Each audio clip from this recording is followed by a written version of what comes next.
formed. And as you can see, Charles today, very philosophical. To be poor in this country is the greatest sin you can commit, not just from a legal perspective, but from life generally. It is very, very skewed. We've just heard on the floor of Parliament, just most recently, a leader within the ODM saying that Sisi ni ng'ombe is a baba. Yeah. Which means that you are willing to be milked dry. Hapo. You cannot force me to believe. I'll give way. If it's land that I'm told to return to you, I will. Okay? Because the court has said so. But I'll continue saying, watu wamenirusha. That's all that I'm doing. The Situation Room, Kenya's biggest conversation. It's critical that people pay taxes. But then, taxation has to have a limit. When you start overtaxing people beyond certain limit, then this is now we call robbery with violence. We are all struggling, but we don't show. If you're not doing well, shame on you. But you have to say, I'm broke and I'm struggling. We are not okay until everybody is okay. We are pretending to have political parties. Why don't we just be honest? And we say, these are the Luyas, these are the Kambas, these are the Kikuyus, and we find ourselves in Kenya. You know, with politics and leadership, no matter what you do, there will always be a complaint. There will always be the assumption that you're either stealing or you're not doing things right. As a leader, don't fear. If you know you're doing the right thing, you've thought about it, you've got an expert advice, do it, then understand later. This country, we don't need prayers. Prayers is between you and God. Good governance and thinkers who care about the country and not their stomach. That's what we need. The Situation Room, Kenya's biggest conversation. The weather with SpiceFM.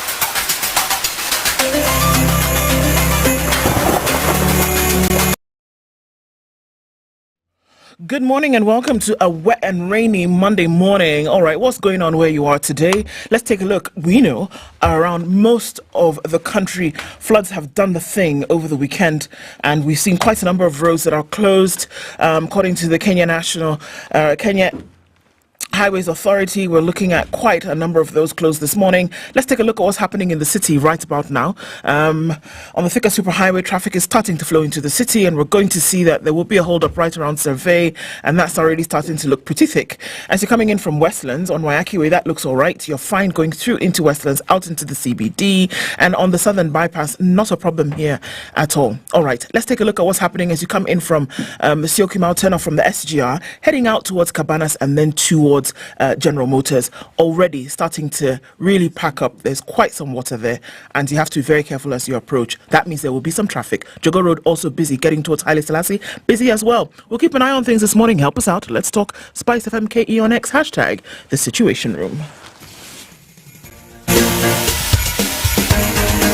This is The Situation Room, the home of hard-hitting political commentary and penetrating insights about the state of the nation. This is a talk radio experience like no other. The Situation Room, a place for hard truths, debates, and elevated conversations. The Situation Room, witty, political, engaging, deep, controversial. In the room, we have C.T. Muga, researcher, academic, seasoned political observer, a fountain of wisdom in these politically uncertain times. Ndu Okoh, Nigerian by birth, Kenyan by choice, communications expert, Pan-Africanist, a truth seeker and believer in people power, and Eric Latiff, agent provocateur, the man in the chair, seasoned journalist, news hound, a man who believes in punching up, not down.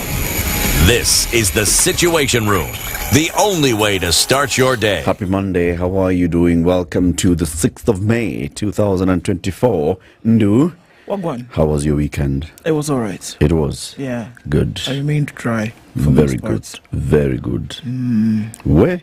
I'm because this season, where? hii ni ile season.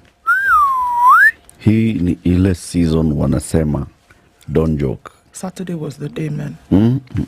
How was it? What happened? Tell us. I mean, it was crazy. I mean, even an attempt to go into the city took 4 hours. So I said, you know what, forget it. Turn back. 4 hours to the city. I didn't reach at the end of the day. What time of day was it? In the morning. It was 7:45. Is that when you took the picture of that raging water? Yes. Yes. Yeah. Oh yeah, Saturday morning was raining. Eh? Yeah, it rained all Overnight. night Friday. And so the rivers of Babylon became the rivers of Cabanas. Where? So it was madness. It was But you know what worries me? It's not the rain. This one we have to contend with. Yeah. It's when it stops. The diseases also don't worry me that much. The weather patterns that will be there and what it will mean to our livelihood. Because these waters are clearly diminishing our livelihood. Oh yeah. The Crop in the farms, you name it, all this is businesses, going. you name it. Yeah. So what are we going to do then? You see, this one. And even the dams. So Yes. dams are actually breaking. They are breaking. So yes. there are dams that have harvested water. You'll be saying at least dams are full, so irrigation is going to happen. There'll be water. Now the dams are breaking, so there'll be no water in the dams. Yes. No, God. It's a very gloomy picture. It is. And a worrying one. It is. It is. It is. And then we know what's going to come. What's coming is a dry spell. Now that. A proper dry spell. Now that. Look at that dry spell. Against what backdrop of even other sources of water zero. Yep. Food difficult to come by. Businesses diminished, demolished, done, dusted. Yeah. Living is going to be difficult, man. Yeah. Man. Boy, it's a tight one. Good to see you as well, City. Sana, good to see you too. Karibu sana. Eric, good to see you. Ndu, good to see you. Good to see you too, City. Raging waters notwithstanding. Indeed. Oh, yeah. 4 hours to Nairobi again notwithstanding. Yep. Yep. In everything, give thanks. Indeed. In everything, We're give here. thanks. Indeed. In everything, you give thanks. Let me tell you what we shall be discussing today. At 7 a.m., we'll be joined by the manager in charge of general insurance business at the Association of Kenya Insurers, AKI. This is the association that brings all the insurance companies together, into an association, like a club. The Association of It's Associations. a chama of insurance, of insurances. And today, William Kema wants us to talk about your vehicle insurance certificate. How can you verify that it's legit? Nyeri? How can you verify that what you have is actually a legit one, and some agent didn't just go and print something and send it to you? Nowadays they don't even send you. You don't even see your guy. They email you that They thing. email you the thing. You Email pay the a thing. person. Yeah. Then you print it for yourself on some funny piece of paper, whatever kind of. And so now, how do you know? So William comes at 7 a.m. Let's talk about that, plus other insurance manenos. And then at 8 o'clock, soon Nairobi has been hosting very many big UN conferences. Yes, right? Nairobi has. In a few days' time, Nairobi will again host the UN Civil Society Conference. Okay? This is the United Nations hosting civil society organizations, or vice versa, or civil society hosting the United. Basically, UN and civil society together, same room, discussing the world. The question is the UN still relevant in this day and age? That's a very good question. And the civil society, is it relevant? Is it powerful? Is it strong? And what happens there? So we'll be joined by Carol Acero Agengo, who is the co-chair of this particular conference taking place in Nairobi in a few days' time. She'll tell us when, she'll tell us what it is about. 8 a.m., that's the conversation. And then at 9. So Kithure Kindiki said something. Then the president came out and spoke on Friday, and he said, among the very many things, he said, riparian. You, riparian, not in the same sentence. So move out. And we will come and assist you to move out. And the president was asked, so where will the people move to? No. The national government officials, administration officials are on hand to look and identify areas where people can move to, and the people will be directed to where they can move to. Demolitions have been happening in Nairobi, in Mathare, in Mukuru, all the Mukurus, Mukuru, Kuruben, Konjenga, Kayaba, my friend, along the rivers. So we'll be joined by somebody who is a Mukuruian. Anami Daudi Toure is the coordinator of the Mukuru Community Justice Center. He'll come and speak to us. They already said a number of people have actually died during the demolitions. There's a child who was killed when a column of a house that was being demolished collapsed on him. A 5-year-old child. These and others. That's what's happening. And where they are living now that they've moved. Okay, yes, they were in riparian land. They have had to move. Are they moving? Are they stuck? So Anami will join us at 9 to have that conversation. Yeah? Yeah. So let's now do this. Tell us about the weather. We know what's happening. Okay. Hidayah did the thing. Diverted. Hidayah alikula fair. Kasema huko siendi. Wapi? Kwa Tanzania siendi huko. Okay, kwa Kenya pia siendi mimi. Haya. Tell us about the weather and then let us know. We are live streaming the show as usual on YouTube and Facebook. If you're online, do like that. This is the Situation Room. The only way to start your day. The weather with SpiceFM. A very rainy morning in Nairobi, 16 degrees. We'll see highs of 22 and highs of 25 and a cloudy. Nakuru at 16. Raining in Nyeri at 17 with highs of 24 and it's a cloudy to rainy morning in Eldoret. Currently at 15 going to highs of 23. Looking into a mostly cloudy Mombasa at 25 with highs of 29 and highs of 29 in a mostly cloudy Malindi. Currently at 25, it's cloudy at 20 in Kisumu with highs of 29 and Kakamega will see highs of 28 and lows of 18. And also rain expected in both of these. Looking into Kampala, it's cloudy at 21 with highs of 28, while at Dar es Salaam at 23 is raining this morning. We'll see highs of 29. Mostly clear at 12 in Johannesburg with highs of 25, while Mogadishu is cloudy at 28. We'll see highs of 31. Addis Ababa is partly sunny at 20, highs of 24. And rain showers in Lagos at 28 will go to highs of 23. We'll see, I beg your pardon, of 33. We'll see highs of 36 in a mostly clear Kinshasa, currently at 25. And we're looking into a sunny Beijing Monday afternoon at 22 with highs of 26. And Paris is cloudy with expected thunderstorms going to highs of 18 and lows of 10. It's cloudy at 10 in London with highs of 15. And Sunday night in New York is cloudy at 12. Coming into Monday, highs of 13 and lows of 11. Mature, intelligent talk every morning. Spice up yourself.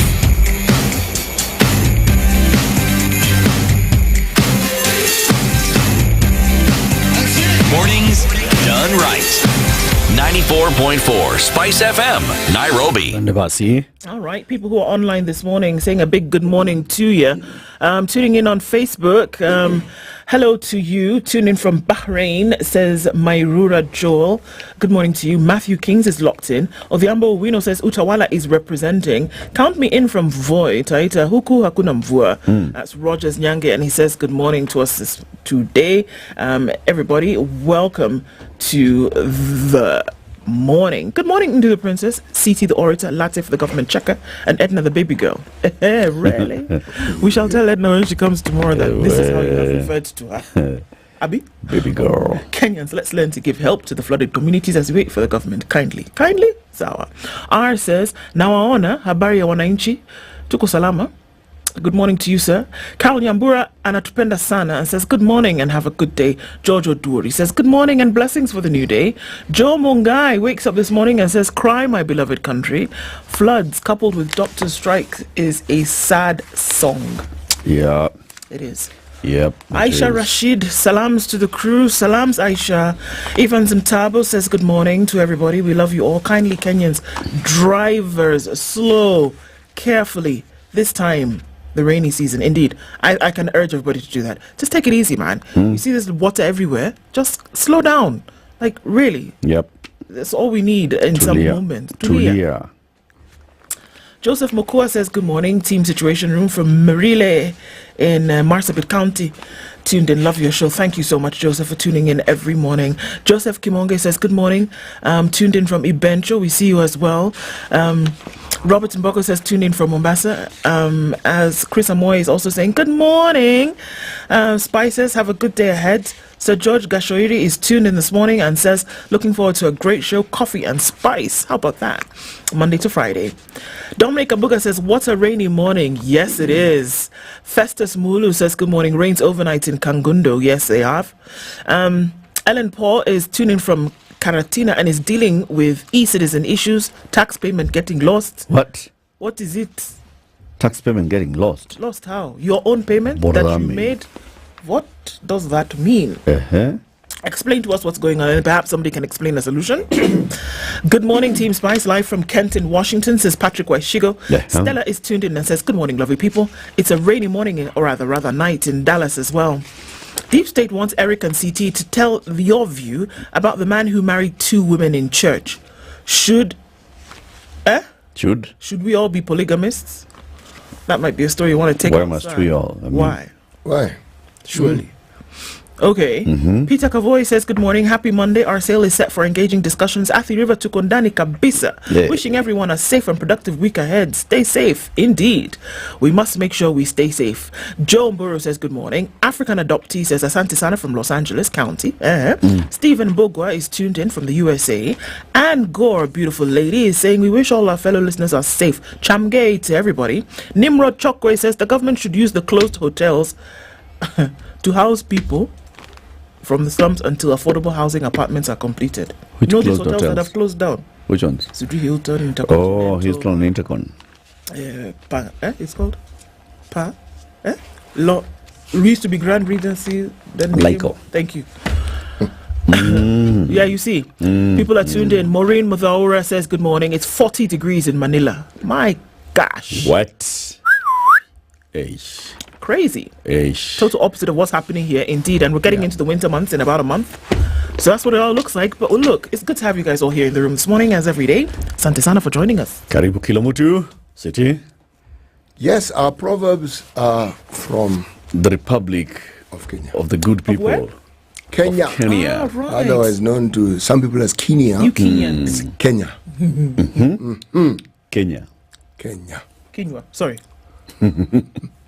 We've heard you, green person. We've heard you.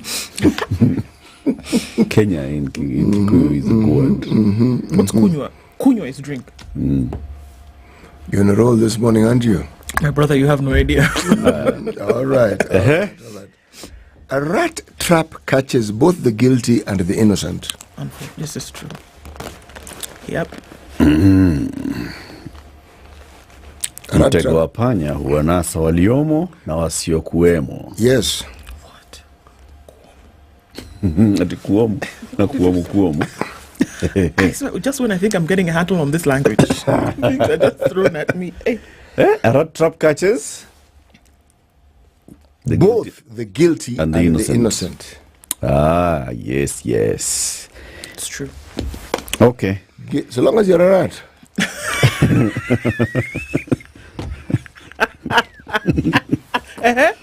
The trap is for you. For you, man. Whether you ate the cheese or not. Or you were just passing by. You're a rat. Ah, yeah. Rats. The Standard this morning has decided that they're going guns blazing, shooting from the hip, not holding anything back, and has said the headline will be called what? A cabinet of blunders. Hiya. Cabinet secretaries in President William Ruto's administration are under fire from the opposition, Parliament and citizens over the manner, or from the opposition, Parliament and citizens over the manner in which they have handled their dockets in the last 18 months. From giving excuses to making gaffes, their performance appears wanting. There are pictures of some fine cabinet secretaries there, starting off with the CS for Health, CS Nahumicha, Kipchumba Murkomen, who is the CS for Roads and Transport, Mithika Linturi, who is the CS for Agriculture, Ezekiel Machogu, who is the CS for Education, and Moses Korea, who is the CS for Public Service. It would appear that people are complaining about these ones who are at the top of the table in terms of having not performed. We'll look into that story, shan't we? Tunnel of Death. Top officials knew looming danger but did nothing. Alar, known for its serene hot springs, caves, wildlife and lush landscapes, Mai Mahiu attracts tourists year-round. However, beneath this picturesque facade lies a chilling tale of neglect and tragedy. Oh. Man. Jinxed candidates is a question. KCPE class of 2020 faces setback again. This is the same class that had to be out of school at the writing of KCPE for a whole year, 8 months. But I mean, that's a whole year, and they're now in Form 4. Right? And again, we are out of school indefinitely. Yeah. Look, Hey. we'll look at a story that, from the different unions who are saying, it will be a blip, on the schedule. It will not be too terrible because it can be forecasted when this will end. For COVID, we could not forecast. We did not know what was going on. It just got worse and worse by the month. But here, information again should fuel decision making. So it should not be too. If we see 2-3 weeks, it's something that can be, plonked on the end of the third term. Yeah. So let's see what happens with that. Yeah. Why Nairobi fails to attract green finance. Okay. So there's a number of things happening in the Standard today. We'll have a look at that. I don't know if you have blurbs from the other ones. And the sport one, you've not read the sport one. Oh, I'm sorry. Relay teams, Paris Olympic dream deferred. But why? No. We're participating in the International World Relay Championships. And that's not going to happen. So it appears like we lost because we were supposed to hit the qualifying time. And that didn't happen. To go to the Olympics. So our team did not hit the qualifying time. Wow, you guys, have you seen the pictures on some of these roads that are doing the business? I'm looking at a picture now on the Timboroa area of the Nakuru Eldoret Highway. If it, from that picture, if vehicles were still using that road and had it rained again, folks would have been in a gorge. What? It would have, look. This is a Timboroa one. Yes. So you can imagine this is what's happening right here. Yeah. And some more water, a little bit more weight from vehicles, thing would have given way. It was a good call to shut it down. Okay. So we do traffic. Sawa. Then we look at those stories in greater detail. It's right? okay. See you in Sawa. Let's do like that then. It is coming up to 6:30. This is Kenya's biggest conversation, the Situation Room. Take a look at traffic and then we look at the headlines. This is the Situation Room, the only way to start your day. All right, let's take a look where we are on Jogo Road. Just a little bit of that getting towards Landis, but there's nothing really happening there. You'll be able to get through towards the roundabout at Kamkunji without too much of a sneeze. Also coming in on the Thika Superhighway, we're fine coming in from Garden City. There's a little bit of it as you get to that Pangani tunnel. And also up there, right around Githurai, coming into the city. But again, nothing too painful. You get through it without a problem. Waikiri looks good coming out of Westlands. And also, as you come in on Limuru Road, we're going to see a bit of a slowdown as folks then try to approach Parklands and then out towards Wangari Maathai. Uhuru Highway will see some of this. There's a slowdown also coming in from Cabanas. That rain that came overnight is going to slow things down as you're getting out towards, Mombasa Road proper. And then Cabanas going towards North Airport Road. That looks okay for now. And then the Eastern Bypass also flowing pretty good. Gonna keep an eye on this. Let us know what's going on where you are. Let's talk on SpiceFM KE on X, #The Situation Room. Mature, intelligent talk every morning. Spice up yourself.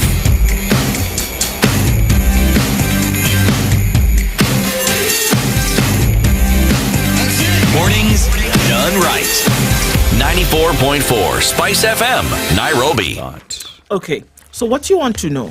Let me tell you about these 6 yeses in route to administration on the spot for non-performance. On what spot, you might ask? 6 cabinet secretaries are under fire from the opposition, Parliament and Kenyans over the manner in which they have handled their dockets in the past 18 months. I mentioned them before, but let's just go through some more. Mithika Linturi, Susan Nakhumicha, Ezekiel Machogu, Moses Kuria, Davis Chirchir, and Kipchumba Murkomen are among CSs facing the wrath of Kenyans.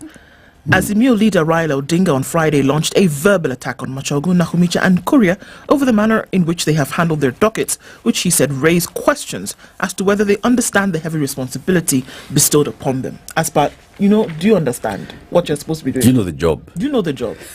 As per, when job description, did you get it? That's the kind of question that he was asking.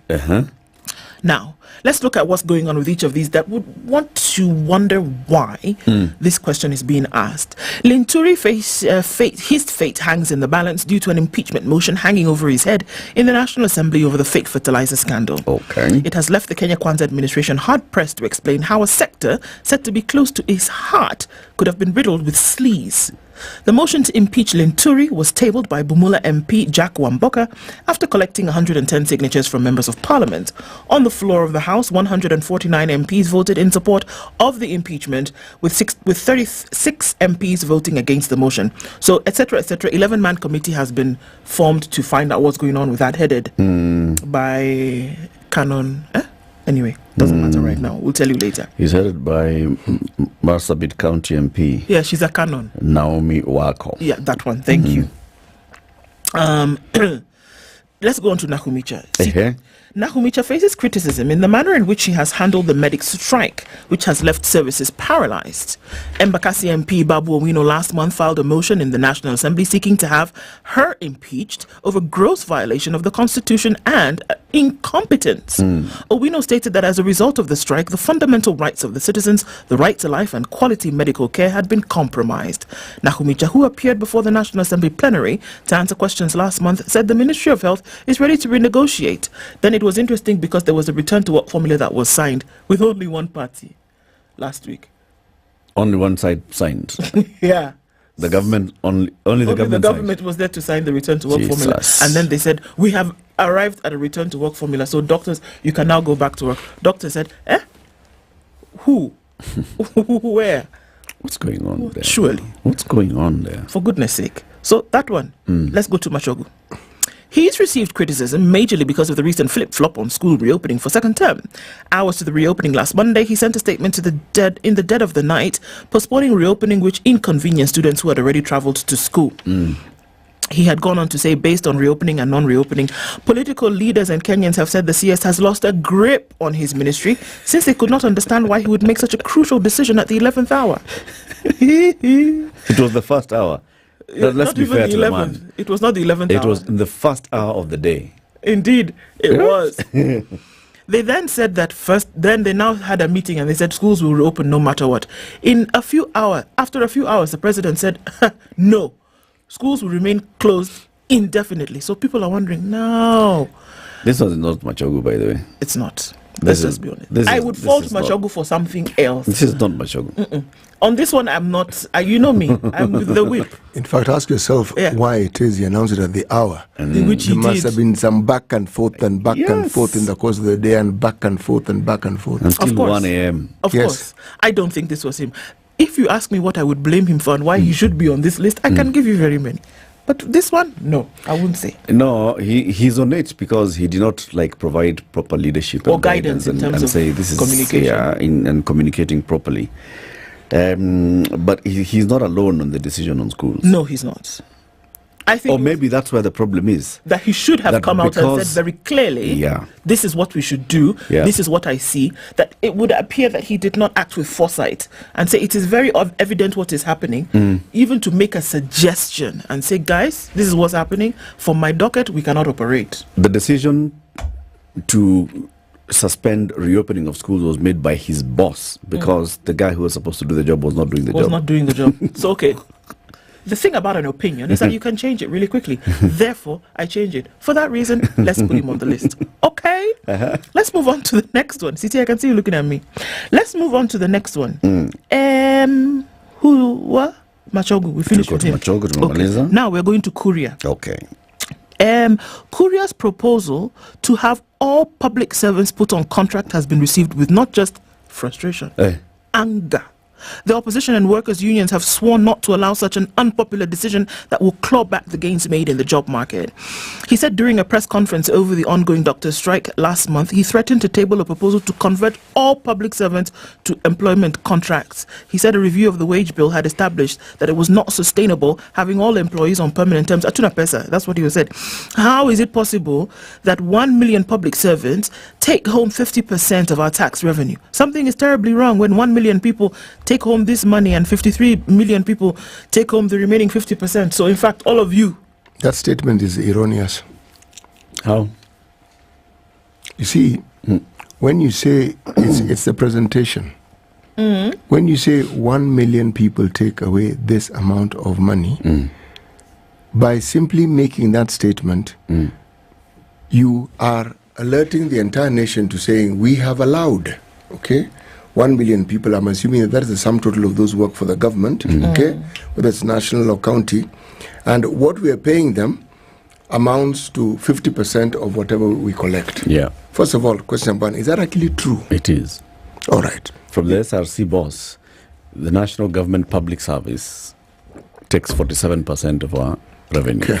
Okay. Let's round it off to a whole number. So let's say 50. We give it 50. Yeah. Okay. Now, is it money they take for themselves, or is it money that it is assumed caters for what? What is the average family size in this country? According to Kenya National Bureau of Statistics, it is 5. Okay. Assuming that everybody has 3.5 children. I am happy. Now, does this arithmetic include members of parliament, ministers, blah, blah, blah, blah, blah? As per Kenyans with families? Yes, yes. Just like public wage bill. Public wage bill. Yeah, it's all public officers. All right. Now, I want us to desegregate it. Okay. Let us look at who are the high income earners in government. And what percentage do they comprise of this lovely figure of 50% that we've actually been given? Okay. And if they were to be put on that wage thing that... Contract. Yes, thank you very much. It's talking about where would they fit in.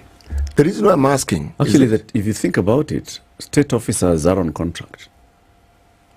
Cabinet ministers, permanent principal secretaries are not on permanent and pensionable. Yes. They are on contract, right? Yes. You can go anytime. Yes, MPs are on a 5-year contract. Oh, contract easy. And it is at the behest of whoever put you there to ensure that you get the next whether they renew for yes, it's not a 5-year contract. It's the same. I'm saying MPs. Yes, no, MPs, you are elected. It's like a 5-year. Okay. It's like a 5-year contract. Yes. You see, is it the presentation of how it is that this matter was written, or is it how it is it was presented? My point is this. There is a reason why you have 1 million people earning this amount of money in the country, okay? Now, can we discuss how we got here first? Because if you were simply saying, okay, this is how this thing ought to be done, because this is what is happening, it's an alarmist statement, okay? And you're essentially saying that everybody else is suffering, and these people are the ones who are making off with the bulk of the money that could go elsewhere. But it is also trying to imply that we don't need all these people. And it's also implying that when we have this contract, then this problem will be solved. Will it be? I think all statements you've made there are true, in my opinion. Number one, is it a very high figure? Yes, it is a very high figure. It's even above our constitutional threshold. When you have 30%. Well, yeah, when you have 50, and this is just national government, which is taking away 47% of ordinary revenue. Then look at the counties. How much in counties? It's the same kind of thing, right? So that's number one. Is it a very high figure? Yes. Is it excessively high? Yes, it is. In terms of revenue versus money going out. It is. That's what Number two, is it a point of concern? It should be a point of concern. Do we need all these people working in all these places? There should be a review. And I think even the conference that we discussed the other day looked at there may be areas where you actually have a shortage. Like you've said, teachers, you have a shortage of teachers. Huge. Doctors, you have a shortage of doctors. Huge. You are not able then to hire more doctors because you'll be continuing breaching this threshold that you've set for yourselves. Because other people have been employed and they all lumped together and they all lumped together into the servants. Yes. Yeah. So is it time to review? Do we need all these people in all these places? Maybe not everybody is needed who is working in government. I agree. Should some people then be given contract? Okay, so this one we have a need that is this long, and after that, then we should have, reached a certain area. Maybe. Eric, let me explain to you. I don't know whether this ceased to be. Contract has always existed in government. That option for contract. It has always existed. Unless someone is going to tell me that it was done away with completely. The answer is no, it hasn't been done away with completely. So what Korea is saying is erroneous in this sense. Are we going to expand the bracket of those who are in contracts, or are we going to continue with the permanent and pensionable? The desegregation I was talking about is, why don't you itemize and tell us, okay, of the people who are employed in this system, this number tend to be on contract. So you look and say, okay, start there, there'll be fewer. Yeah. But the contracts in government used to be optional. You can opt to be on contract. Yeah. So what are we saying right now? Now, the reporting on what Moses Kuria says tends to be explosive. The things he says, the things he utters, half the time you're not really sure whether he actually said it or somebody reported it that way. But most of the time, I think what you read, he has said. Okay? Now, let's move away from what Moses Kuria said to what we actually have, and that's what you've just done. Contracts have always existed in government. Moses Kuria didn't invent them. So I think people are being highly emotional and emotive about it because Yes. number one, it's Moses Kuria, number two, what he has said. But I think he has raised an important point. I think we need to look at that whole conversation and look at merits and demerits, permanent and pensionable merits, contract merits, because it's a cost. Either way, it's a cost. Which one is a better cost to bear? And which one will take us forward better? Of course, has to be considered. We I have think. to have that conversation. For sure. No, we do. You know, one of the things that has to be understood also when we look at these numbers, Kenya doesn't have a stagnant population. That population constantly increases. What does it mean when it comes to the employment or to the engagement of those who are supposed to serve this ever-increasing population? Let's leave it there for now and move on to the next individual. The next, yes? Is Davis Chirchir. Okay. He is the CS Energy. He's been on the spot over frequent nationwide power blackouts that Kenyans have witnessed in the last 1 year. His only take on the matter has been that the country has not invested enough in the networks and now plans to lease a number of networks to private firms to build. He said that the country has not had any major electricity system upgrades in the last 6 years, and he has plans to build a new 33 kV line between Narok and Bomet to prevent constant power outages across the country. So he says, it'll take time. So, he says, well, people have said, well, that's not enough. And so what's the issue with the Churchill? What blunder has he made? He has just spoken the truth. He said the reason why they have blackouts, and people have said that's not enough. No, but Chirchir is not saying anything which is false. We have ancient lines. There are things that have needed repairs and replacement and what have you. Some haven't. It's something that the MD of Kenya Power explained to us here in great detail. Yeah. I think it's an easy target, though. I think this would be one example of him. It's due now. Yeah. This is a CS who one hardly ever sees speaking. He is not known to say, inflammatory things or put his tongue somewhere around his eyes or anything. No. That's interesting. I think, and to be fair to him, he hasn't come out to say some ridiculous things. No, he hasn't. In response to this. No. Nope.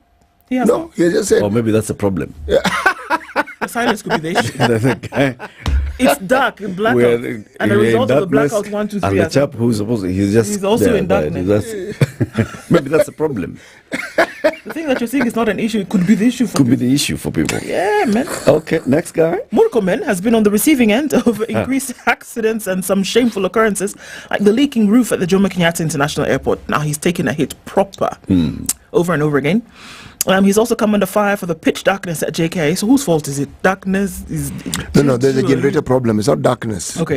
At JKIA, whenever there are... So he said there's darkness at JKIA whenever there are blackouts, and the explanation given is that JKIA rather lacks generators. At what? He said that they don't have generators. At some point he had said they don't have generators. And there was a generators due that they had to purchase a new one. They have generators. Manual for operation, blah, blah. Remember? We've had rains in Kenya. We've had blackouts in Kenya. Jomo Kenyatta International Airport did not start functioning in 2022. No? Okay. So let me say this something. Let me give you another reason why people are a bit pissed off. The Cabinet Secretary has shifted blame to the previous administration, saying that they did a shoddy job, and claimed that most of the work maintenance was given to unqualified contractors. So those are the two things. Okay. Previous administration took this into the dogs and then gave it may a chef very well job to maintain the thing. It may very well be so. You see, Kenya government is Kenya government. Whether it's Kenya government headed by Uhuru or Kibaki or Moi or Kenyatta 1 or Ruto, it's Kenya government. Okay, yes, they did show the job. Okay, what are you doing? Because that's the past. They're no longer there, are they? Yes, so you're here. And when you came in, you were given the first warning shot when we had like a bit of a problem and the airport was turning into a lake, isn't it? Okay, then Same problem after you said you had sorted it out. He had said he had sorted it out. Or did I mishear or misread? No, please. So, man. So Kipchumba is being rained on because? Well done. I see what you did there. Fantastic. He's been rained on because he said, you know what, first of all, we are trying one. And then instead of him to deal with the problem, you've been in this country for 50 years. You've been here for 50 years. Have you not seen how things have been happening? Then now you want to come and take my name. Even you should have some kind of patriotism. What's wrong with you? We do have patriotism. Hang our dirty air, literally, our dirty laundry outside. Why? You know something? If he doesn't want to deal with these things, he should ask His Excellency to move him to a different ministry. Lighter duties. And then, yes, on exactly. top of that, lighter duties. On top of that, there have been how many road accidents between January and when we speak today? Yeah. Everywhere you look around the country, road accident, road accident, road accident. Road infrastructure under fire. Completion of roads, problems. Even the one that they said they will do here, Lower Mombasa Road, problems. So now he's... Just like we've said with Churchill, these are not because of Kipchumba. Nope, it has nothing to do with him. But it's the response. The response is probably... And I think I was just thinking about Kipchumba the other day. You know, the first time there was that blackout in JKIA, he tweeted at 11 p.m. and said, I take personal responsibility for this. This shall never happen again under my watch. You will see changes tomorrow morning. He went tomorrow morning and sacked people. Those were the changes. 2 weeks later, under his watch now proper, it happened again. Oh, you know, I have called in people from Kenya Power and Ketraco and the Engineers Council and the board and to come and connect the generator. Fine. Then it continued raining, leakage. You see now that we are building a new airport. That's the reason. Infrastructure. Surely you will have leakage. The other leakage was only for 30 minutes, Buana. And even that place you're saying boxes were floating was just a very small part of the airport. You, the media, sometimes you blow things out of proportion. And you're not patriotic. I think it's Kipchumba's, it's the way he's speaking about these things. Accidents happen. He says we're going to do this and the other, telematics, digital, training drivers, put NTSA on the road. Nothing. No. You forgot the most important one. We will remove number plates.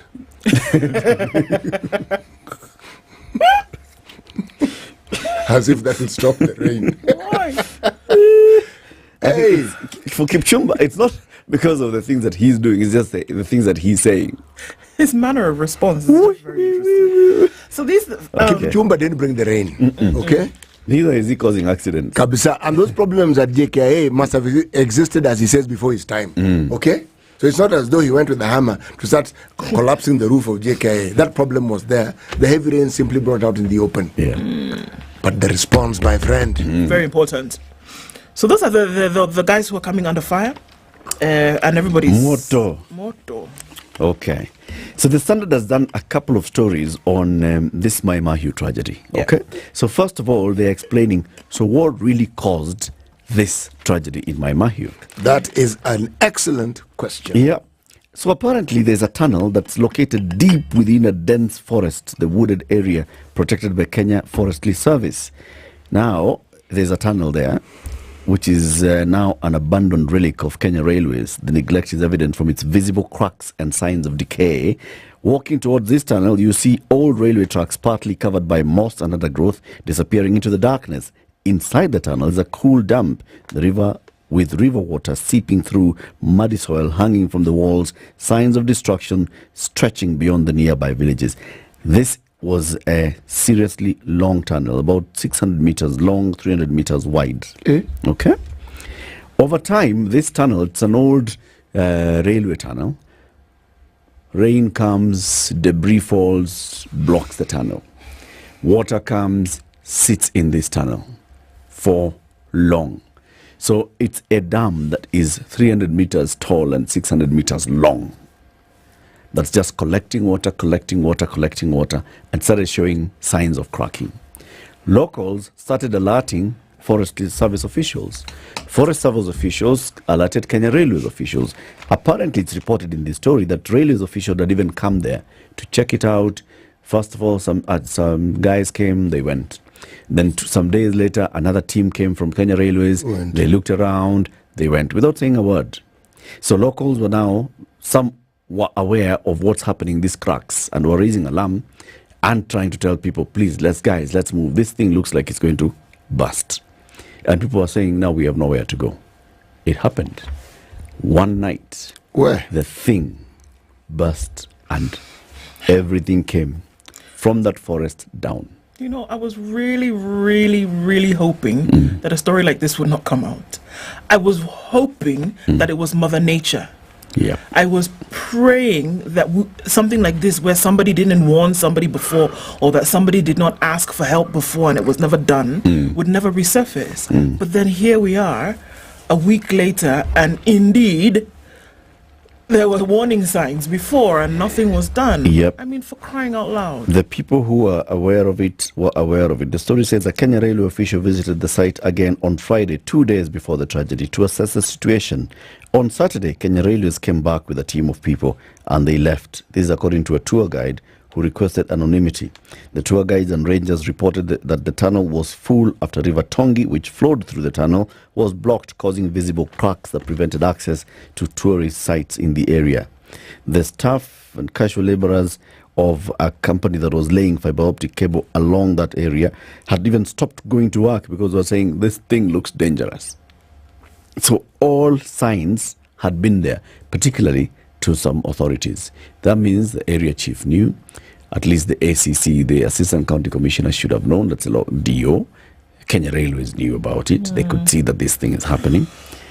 And, you know, it was just being handled like this, like that. Now, meanwhile, something else that's happening in Maimahiu, the death toll has hit 58 after more bodies were recovered in an exercise that's being led by KDF. 3 more bodies, including that of a miner, were recovered even as more rains continued to pound the area, raising fears of more flooding.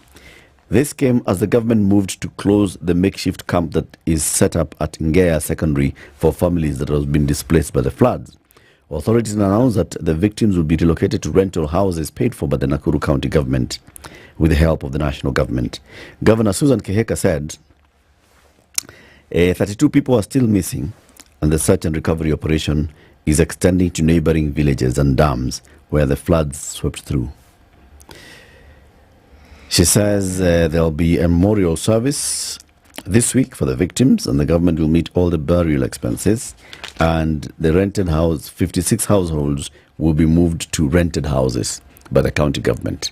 So the county government is basically has identified houses where it's paying rent and saying, guys, let's move out of this primary school, move out of this makeshift camp, go and stay there.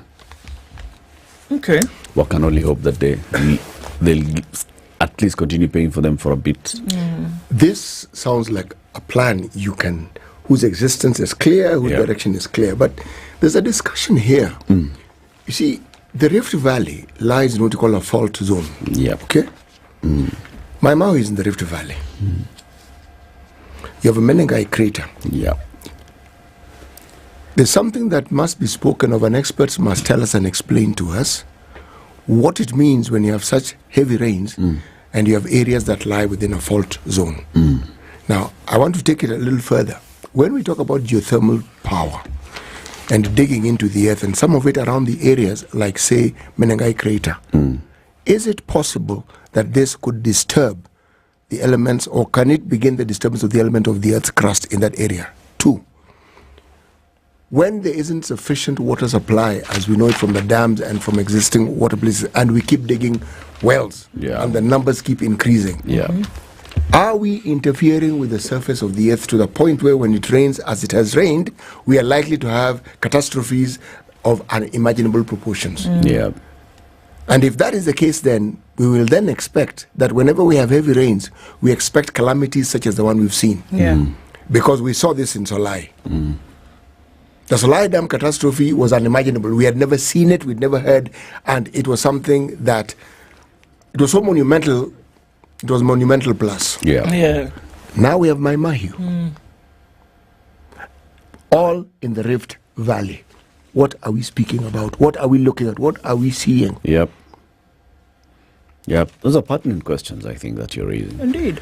The activities around there and the nature of this, region could it have one or two things that need to be relooked? Yes, and considered. And then for planning, because this is it, that you live in a certain geographical location and you are aware of the things that are going to happen as a result of that. Yep. And so then, because you know that this is where there's habitude, you then take action based on that. That it is possible for life to go on in this area, but there's certain things that you must do as a result of that knowledge. And I think that's where the gap is. That we don't take these things into consideration and then adapt to it, knowing that Mother Nature will do 1, 2, 3, knowing that yes, you can reside here or you can operate here, but then there's certain things that you must do to protect livelihood. And I think that's what we don't do, you know, because I keep giving the example of the California fires. The people who live in the valley, they're aware that this is a fire-prone area, but there are certain things that they do to be able to reside there. That the houses that are built in that area are built with fire-resistant material, for example. Yeah. You see, this is what I'm saying. Because you know. Because you know. And then you know that come the summer months, you start to evacuate people in May. Because you know. Because you know. Same thing with Australia. You know. Places which periodically have huge forest fires. I think that's what the gap that we miss out on a lot. Alex says he's a member of the Geological Society of Kenya and they could assist in the said explanation about the Rift Valley faults. Okay, Alex, let's get in touch and see how we can get this kind of answers. It will be a nice conversation to have. Now, Kenya, you know, we are heading towards the Paris Olympics, okay? Yes. So it's about qualification now, qualifying time in various races across the globe. You run in a marathon somewhere, you hit a certain time, then that time qualifies you to get to the Olympics. There's been the World Athletics Relays, which are taking place in the Bahamas over this last weekend, and Kenyan teams for 4x4 and 4x1 were participating. Our 4x4 team was last in the heat. Our 4x1 team was also last in their heat, so therefore we did not hit the qualifying time. So Good thing is we are they not participated. They did. They were hoping to participate here, at least hit some time so they can go to Paris for the Olympics. That dream has done like that. That dream, should we say, has given a pause. Because this is now an opportunity for them to have learned and to find out how the other people who qualified, what they do to be able to meet those times. So they can come back 4 years from now and do it. All right, time for the news. Good morning, it's 7 a.m.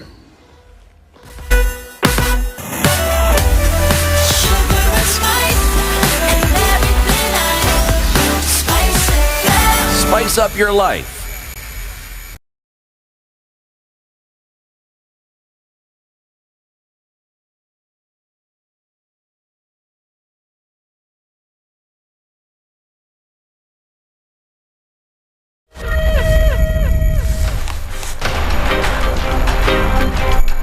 Good morning. This is the Newswire. I'm Edwin Lisamir. Deputy President Rigathi Gachagua is this morning expected to chair a meeting of the Intergovernmental Budget and Economic Council at his current residence. They'll discuss the allocation of funds to county governments to address the effects of floods in the country. I have IBEC, Governor Matangi and all other governors, we want you to come. Tukubaliane, ile county ambaye imelemewa na mafuriko, tupeane priority of disbursement of funds for emergency to you, tumpatie pesa, mkuje mtumie hizo pesa na sisi tutumie tusaidiane. Yeah. I want you to come. Come in person. It's a very important meeting at 9. We have IBEC. Gachagua is also expected to meet other stakeholders to discuss strategies to address the impact of heavy rains and floods in the country. In the afternoon, mtakuwa na mkutano with donors, with the private sector, with government agencies, with humanitarian agencies to discuss the interventions of the situation we find ourselves as a country. And I am very busy. President amenipatia hiyo kazi ya kuhakikisha ya kwamba hakuna Mkenya amekufa, hakuna mtu amekosa chakula, wale wote wanataka kusongeshwa wamesongeshwa, silali. And that is why some of us have no time for petty politics. 58 people are now known to have died in the Maimaishu tragedy after more bodies were recovered along the flood pathway on Sunday. 3 more bodies, including that of a minor, were retrieved even as more rains continued to pound the area, raising fears of more flooding. For this reason, the government has closed the Ngeya Secondary IDP camp and relocated the victims to rented houses and a nearby children's home. Nakuru Governor Susan Kihika said that the county had rented houses for 56 households while the rest would go to the children's home. Kihika said that 32 people were still missing as the search was extended to neighboring villages and dams where the floods swept through.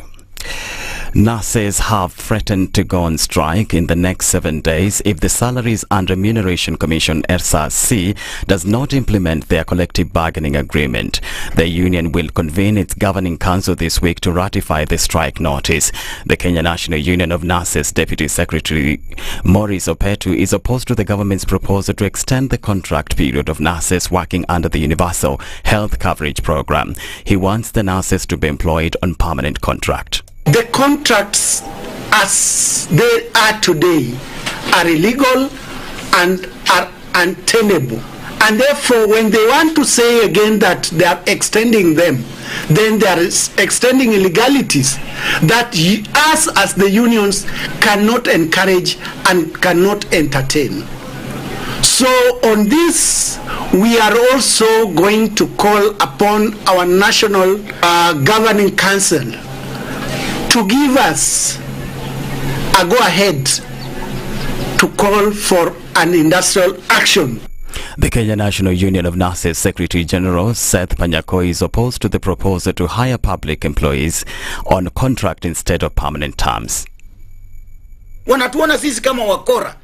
Wanatuona sisi kama watu ambao hatujui kitu tunafanya.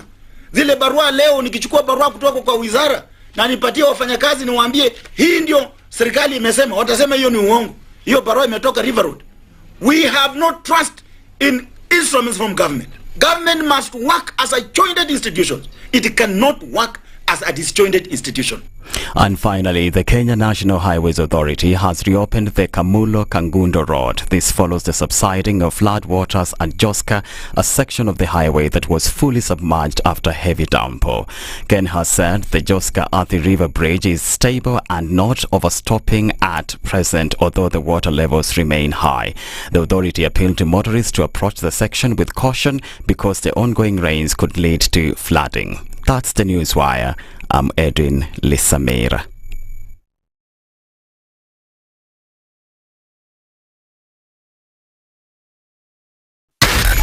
SpiceFM, Nakuru. All right, where are we this morning? At a few minutes after 7 o'clock. Traffic will definitely do the thing today as folks get off of what that was in terms of heavy movement coming in from Cabanas, for example, this morning.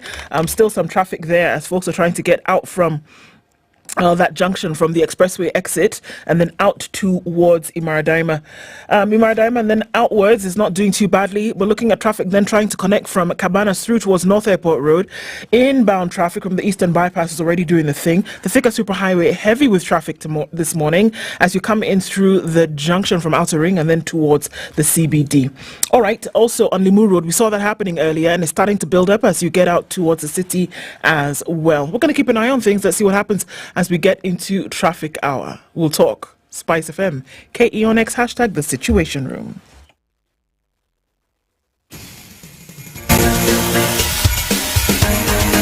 This is The Situation Room, the home of hard-hitting political commentary and penetrating insights about the state of the nation. This is a talk radio experience like no other. The Situation Room, a place for hard truths, debates, and elevated conversations. The Situation Room, witty, political, engaging, deep, controversial. In the room, we have C.T. Muga, researcher, academic, seasoned political observer, a fountain of wisdom in these politically uncertain times. Ndu Okoh, Nigerian by birth, Kenyan by choice, communications expert, Pan-Africanist, a truth seeker and believer in people power, and Eric Latiff, agent provocateur, the man in the chair, seasoned journalist, news hound, a man who believes in punching up, not down.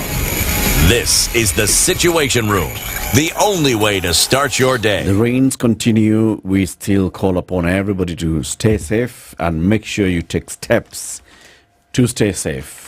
Even though Hidayah didn't do the thing that Hidayah was expected to do in Mombasa and the coasts rather of Kenya and Tanzania, for which we are grateful to God. Eh? Yeah. Because, I mean, how do you explain it? The thing just comes and then suddenly it loses all steam. But it leaves a little rain coming our way. Yeah. Yes. It didn't quite leave us empty. He didn't come out just and go. He left Kidogo rain. Kidogo rain, yes. Hey, but not as bad of devastation. And Not as expected. Hey, that's a good thing. They had said, I'd seen some memes and clips from TZ saying, Hidayah tuamjua, Hidayah. Wanamjua, sio? Hidayah tuamjua, atafika papa kwetu pwani achoke. Mimi nichoka hii safari. And appears she did exactly that. She got there and she was like, I'm done. Nchoka ba. Steam's out. But you're right. Some of these things go beyond what you call human logic.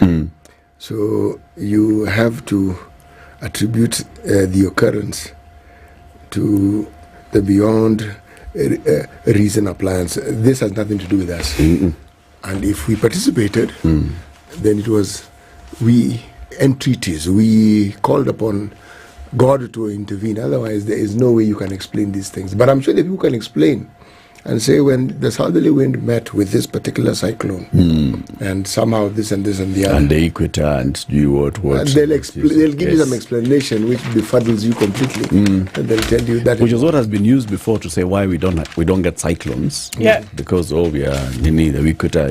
Then now it was coming and they had forgotten the whole story about the equator. And they're like, with global warming, cyclone. It's coming. Equator was lost. Yeah.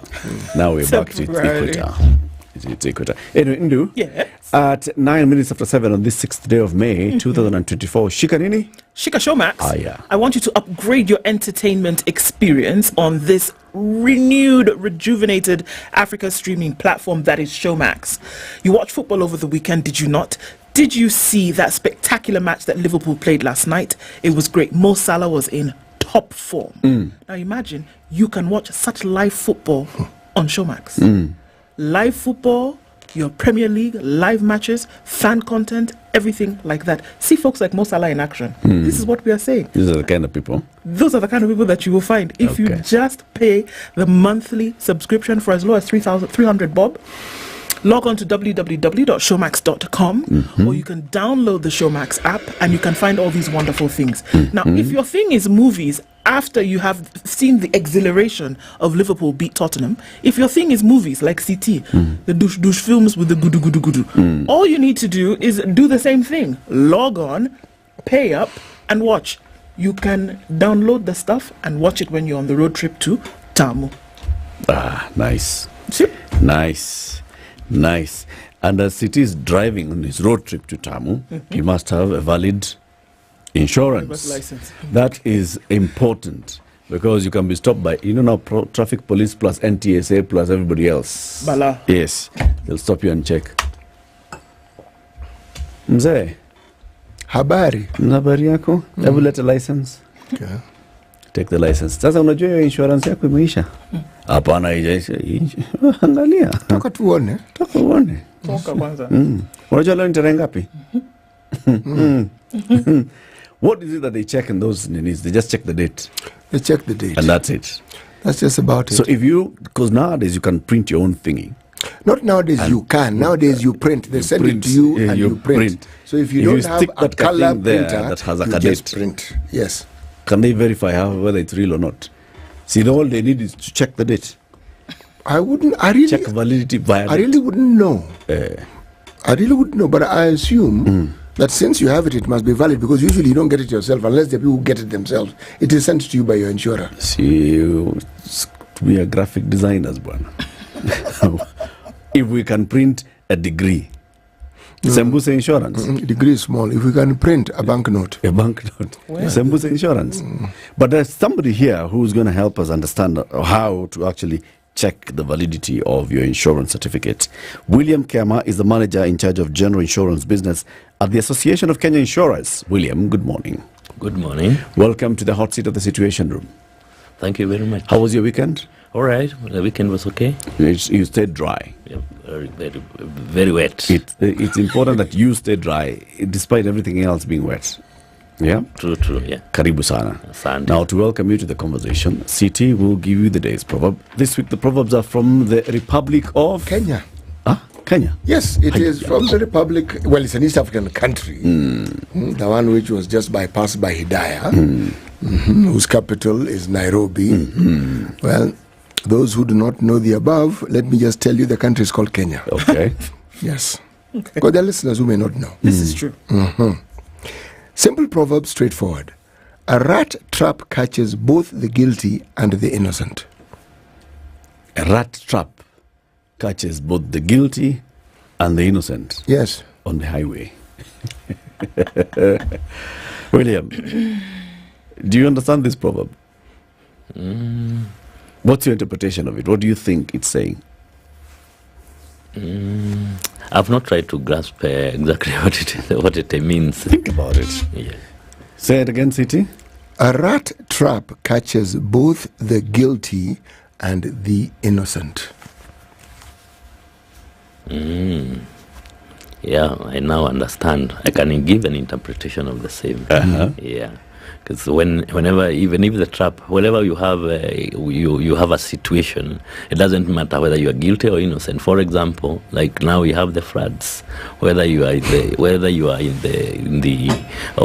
for example, when you are on the road, then when the flood comes, whether you are guilty or innocent, everybody suffers the same fate from the floods.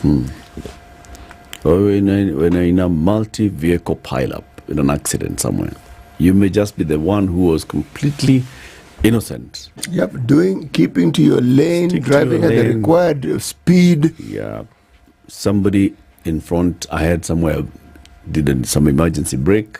Somebody behind did not, and you're caught in between. Yeah. You braked and gave the adequate distance. The person behind you wasn't observing, probably chatting on the phone. Yeah, comes and rams into you. Yep. And then the insurance guys now start telling you stories. And that's why you're here, William. The rat trap catches innocent people plus the guilty ones. Let's talk about the association first. What is the Association of Kenya Insurers? Well, the association is the umbrella body of all insurance companies in Kenya. So all insurance companies are members of the association. And basically, but joining the association is not a mandatory requirement, but based on the kind of services that we give, then they find it important to be members of the association. What services are these that you give? The key services that we give mainly is to check the interests of members. Where are members having problems, and how can we help them to sort out these problems? Mostly, if there's an issue relating to governance, issues relating to the laws that we have in the country, and we do a lot of lobbying in terms of making the business environment conducive for the members. Yes. So you're just like an association. It's a club of the insurance businesses in Kenya. But you're not the regulator. The regulator is somebody different. Yeah, the regulator is the Insurance Regulatory Authority. Those are the statutory regulators. We, from our end, we do self-regulation, basically, just to tell the members how do you conduct this business, to just ensure that the business is being conducted in an ethical manner. Okay. Yeah. Overall and generally speaking, how is the insurance industry faring right now in the current economic situation? The insurance industry is we could say it is faring well, apart from compared to the previous year. For example, the 2021, when we had the COVID around, we had so many claims in terms of like from the areas like medical insurance. Business was low, but now I think the situation has stabilized, and we are expecting to do good business this year. Okay. So what does that all entail? The very fact that a vehicle is going to be on the road means that there is at the very least a basic kind of insurance that I would have for my vehicle, isn't it? So the associations or the industries guaranteed that there will be business so long as there's a vehicle on the road. Can we make that analogy? That so long as there are vehicles on the road, the industry is guaranteed of doing business. Well, we would say so, because it is a requirement that every motor vehicle that is on the road is required to have a minimum cover, which we call the third-party insurance. But this kind of insurance apparently is not a business. You wouldn't treat it as a business line per se, because what happens is that there are so many claims for those third-party injuries, for those for maybe death on the road, and basically there are a lot of injuries, especially for the motorcycles. With motorcycle accidents, we have got so many accidents nowadays. So you wouldn't call it a line of business much. There are even companies that will sell you for me to insure you to give you a third party cover, give me some other supporting business, because it is actually a loss making business for the insurance. It's a line that just makes. Maybe what you can do is tell us, just from the roads sector, how many types of insurance do we have? How many types of insurance products are there? We have a number of products for motor vehicles which are on the road. One, we have that we're calling the minimum. The basic is what we call the third-party insurance. Then we have another type of cover that we call third-party fire and theft. Then we also have what we now call the comprehensive insurance. Comprehensive insurance, that this will cover, the third party will cover basically injury to other players on the road or damage to their property. For example, if somebody was to hit your motor vehicle, then I'm liable to pay you the damages that have caused to your vehicle. So the insurance will now come in, the third party insurance will come in to pay for your vehicle, damage to your vehicle, but to my vehicle there is no cover. I see. So that one does not cover, the third party does not cover your vehicle. It doesn't cover your vehicle. It just covers things that happen to others as a result of your vehicle being involved in that accident. Yes, indeed, and that's why we are calling it third party, because it is covering other parties. Not yourself. Third party fire and theft, what does it cover? Yeah, third party fire and theft, this is normally taken mostly by people who are not mainly on road. For example, you want to leave your vehicle, you are going abroad for like 6 months, but you still want to have your vehicle having insurance. It is important that the area or the premises where you're parking the vehicle can burn, or the vehicle can be stolen from that parking. So when you're not using mostly your vehicle on the road, you'll find most people taking that third party fire and theft, basically to just making sure that it is not stolen or it doesn't burn. Can I take it even if I'm not planning to travel abroad? Yeah, you can take it, but most people you'll find they don't prefer that. They would prefer now the comprehensive, because the accidents, the third party fire and theft does not cover these other accidents. For example, you've been hit by another person. So since it doesn't cover that, then most people will not prefer that when they are using the vehicle on the road. Let me ask, if I take a third party insurance, can I also then take this theft and fire? Can I take 2 insurance covers for my vehicle? No, it will not be two covers. The third party fire and theft, it includes the third party base, because the third party is the very basic. So every cover, whether it is even the comprehensive one, still contains the third party. So if I take fire and theft, it means the third party cover that I would normally have, I would have it. You still have the third party cover. That's why it's called third party fire and theft. Yes. Okay. So there's third party alone. Yes. And there's third party fire and theft. Yes. And then there's now comprehensive. Then there's now comprehensive. What is comprehensive? Now comprehensive now will cover almost will cover the third party. It will also cover the fire and theft, and it will also cover now the accidents that will normally happen on the road. So, for example, if you are hit by another vehicle, if the vehicle is stolen, it will basically comprehensive would mean in very simple terms, I would say it is an all risk cover. It's covering all the risks that happen on the road. So it also covers your passengers. It covers injury to the persons in the vehicle. It covers damage to property of other people. It covers damage to the motor vehicle itself also. Okay. And if the vehicle is stolen, if the vehicle is drawn by the floods that we have seen, if the vehicle burns, all that is covered now under the comprehensive section. Sometimes you see insurance agents telling you to take a comprehensive, and then you add some extras, windscreen, riot, and such. Why? If this was comprehensive, why do we need to start adding things like windscreen, some kidogo premium for it and such? Now the extras that are normally added basically is for you not to. There's something that we call every policy will have what we call a policy excess. Or an excess is an amount that you pay whenever an accident happens. You are required to pay a certain percentage. So the additionals that you hear somebody telling you, let's add the windscreen cover. There's some element that is covered. For example, in the comprehensive, you have a limit of, for example, 30,000 for the windscreen. Okay. Those who are driving larger vehicles like CT. Yeah. You will find them that the windscreen is like 100,000. So if the cover goes to the 30,000, then means the 70,000 is not covered. Right. So that is why you hear now somebody saying you need to pay something extra for the windscreen because the value of the windscreen is a small car. It's a small vehicle. Can we take a couple of steps back, because then there's always the question of then which cover to take, and I think that's always it's a debate. So between the comprehensive, and somebody says, well, if it seems expensive for the year, whatever, take this other one. Can you tell us what the difference is between the two?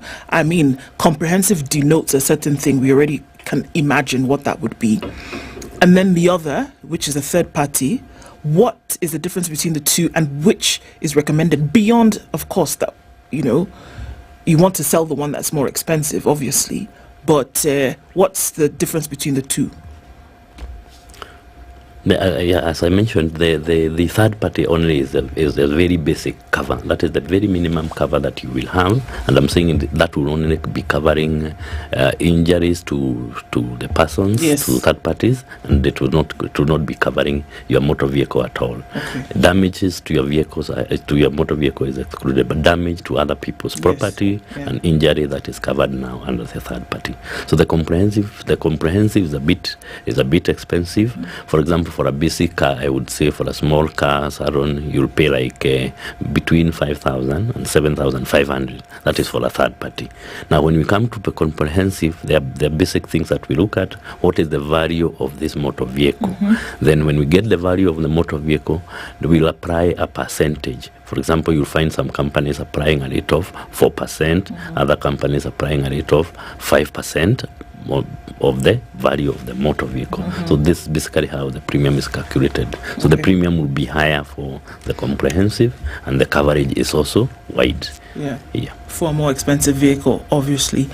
Okay, so as you go into this, the two, whereby every now and then perhaps you need to add a little bit extra for one, do you have data or information as per folks who are on or rather, when we see that claims then are made, or that accidents happen, and then something needs to be done as a result of that, where do these individuals fall? Do you have data along those lines that, for example, folks under third-party insurance cover usually end up in an accident situation that is not able to be cared for by the insurance? Do we see numbers like that? Not quite. We may not have. I may not have the exact numbers, but you'll find sometimes we have people. For example, the accident happens, and then when you check out, that person really did not have an insurance cover. So you'll find a number of people are exposed when the accident happened, and that person did not have the insurance cover. Okay. So when an accident happens and somebody says, well, all right, how about you call your mechanic and let the figure out, and then the other person says, actually, no, I'm going to wait I'm going to wait for insurance to come. What exactly is happening in this process? Yeah, when an accident happens, it's a requirement for the person to, it is a requirement under the policy to report to the police. Then once you report to the police, you are issued with what we call a police abstract. So once you get a police abstract, then that is the document that you use to lodge a claim. You'll find people trying to say to you, we are not going to move the vehicles must stay here. Yes. It's not actually a requirement. Vehicles should be moved from the road whenever there is an accident to avoid more accidents happening. These days we do have the smartphones, so we are just taking photos. When you look at the photo now, you're able to determine how did this accident happen, and who do we blame for the accident. Because before that, the question is, I remember, was it not police would come with a piece of chalk? I mean, God help you if it was raining, but all right, come with a piece of chalk and kind of draw what was happening so that you know exactly what happened. And so that was the reason why people do not want to move the car, because they would say that the area would have been compromised, and then, CT with his big guzzler would have been able to say, well, look, I didn't, but we can see the screech marks kind of thing, right? But then you say it's not a requirement, but is it an expectation that has over time become like the norm, an expectation of the insurance industry and the police? Because when the police tell you, let's now tow the vehicles or move the vehicles to the police station, because that's the only place the police will write for you this abstract thing. They cannot write it for you here. You have to move to the police station. The police officer will then write based on what he saw or she saw or the scene, right? So the police officer has to come there. If you people have moved the vehicle and you are not in agreement There you go. on the circumstances that led to the accident, then you are both funked. Is that not true? Because the police officer will come there and find driver number 1, driver number 2. Apparently, Mimi, I was in front. No, you break. In fact, he moved in front. And then the police says, so now how do I know what both of you guys are saying? How do I know what happened? And then Move the also, vehicles. remember that you, our insurers, tell us not to admit liability. Yes. Yeah, the good thing is, as I've mentioned, the good thing is now we have smartphones, we have taken photos, so you're able to easily tell where was my vehicle or where was the vehicle before the accident. We also have what we call the witnesses. Sometimes you find the police will come and ask people what happened here, because sometimes they're not there when the accident happens, but they will ask people around what happened here. And they'll ask you your story. And then they also ask me my story. So from the story, they're able to quickly deduce what happened. But the good thing is when you have taken photos of the accident, then you're good. You're able to know where. So even if the police officer goes and writes a different statement of what they think happened, I can use my photos to come to the insurance and say, no, it's not true. The abstract is not a true reflection of exactly what happened. Yeah, exactly. Because you see what happened is a police officer could say, all right, so you guys move the vehicle south and then. And the one who's louder carries the day when it comes to the police officer doing the abstract and say, from my understanding, this vehicle was on the wrong, this vehicle is liable, this is what happened, this and the other is what caused the accident. Yeah, we have actually seen those kind of cases where somebody comes and say, no, this police abstract, the way police abstract is issued, this is not what exactly happened. And then where they have proof, they're able to put their case on the table, and you're able to say, yeah, I agree that this police abstract is wrong. And then you can actually even confront the seniors to tell them, I think this abstract was not correctly issued. And they're able sometimes to change that police abstract. In the meantime, on whose side is the insurance? Yeah, that is the elephant in the room, because now we will need to follow that document. But the good thing is most of the cases that you'll find insurance is now recovering from your vehicle is repaired by your insurer, whether you are on the wrong or not. Yeah. Especially when you have a comprehensive cover, it doesn't matter whether you are wrong or not. Your vehicle must be repaired by your insurer. Okay. Then that insurer will claim from the insurer who was on the wrong. So it is the insurer who will claim from one another. And then when the situation happens, they will be able now to table their cases, look at the pictures, look at It is insurer to insurer. Okay. Look at the pictures, look at the abstract, and then you're able to say, okay, I will admit up to 70%, and you will take the 30%. So that is the kind of an argument that happens between one insurer. The insurers. Yeah. But for me, as long as an accident has occurred and there is damage to my vehicle or even injury to somebody in the vehicle, and I have comprehensive insurance, my insurance should take care of this. Yeah, whether you are on the wrong or not, they should take care of that accident. It's good to know. The matter, though, that still arises is what guarantee do I have that the insurance will pay the garage?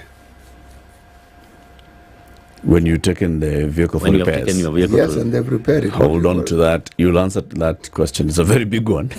29 minutes to 8. We're having a conversation about insurance, motor vehicle insurance in particular. William Kema is the manager, general insurance business at the Association of Kenya Insurers. This is an association bringing together most, if not all, of insurance companies operating in this country. Today we are speaking specifically general insurance, specifically motor vehicle insurance, and he'll also tell us the importance and how to check the validity of your insurance certificate, the one that you receive. How do you know that this one is genuine or not? The conversation continues shortly. Good morning. This is the Situation Room, the only way to start your day. Experience the vibrant pulse of Africa at Festac Africa Festival 2024 in Kisumu. Join us for a week-long celebration of culture, music, fashion, and more from May 20th to 26th. Dive into sustainable growth with food, art, education, and youth empowerment. Don't miss Africa's premier Pan-African and global cultural exchange program. Get your tickets now. One day for 500 Kenya shillings or the full week for 2,000 Kenya shillings. Kisumu County welcomes the world to be part of Africa's forward movement. Act fast and secure your spot in this unforgettable journey. To register, just go to www.festacafrica.org.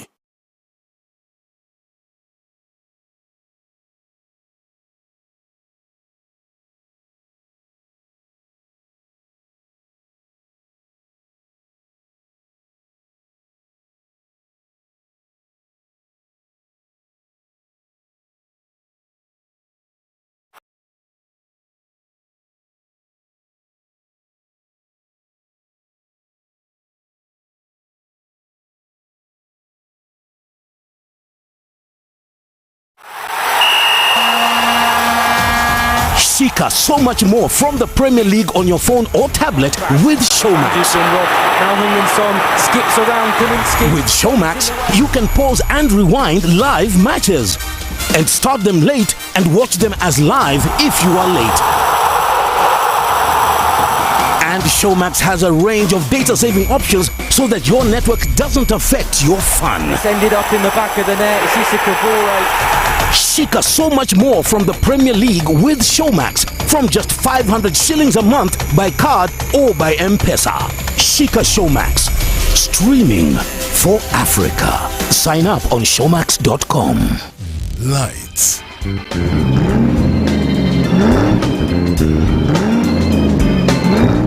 Digger. Action.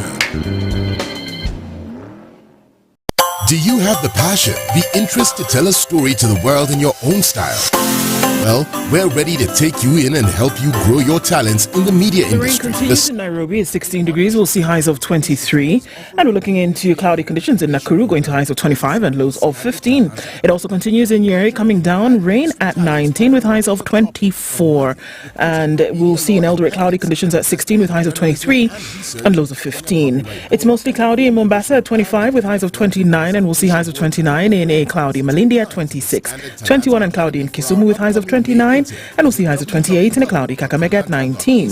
Out into Kampala, it's sunny at 21 with highs of 27, while cloudy at 24 after the morning rain in Dar es Salaam, going to highs of 29. Johannesburg is clear at 12 with highs of 25, and Mogadishu this morning is sunny at 28 with highs of 31. It's 16 and cloudy in Addis Ababa with highs of 22 and lows of 14, while Lagos, it's raining heavily at 28 with highs of 33, and it's mostly clear at 26 in Kinshasa, going to highs of 36 and lows of 24. Some very nice mature music. They really take me back to my days, and I can just feel young again and enjoy the vibes. Spice. I'm a big listener of SpiceFM. You play the best music. This is 94.4 Spice FM. All right. It's a dark morning in Nairobi.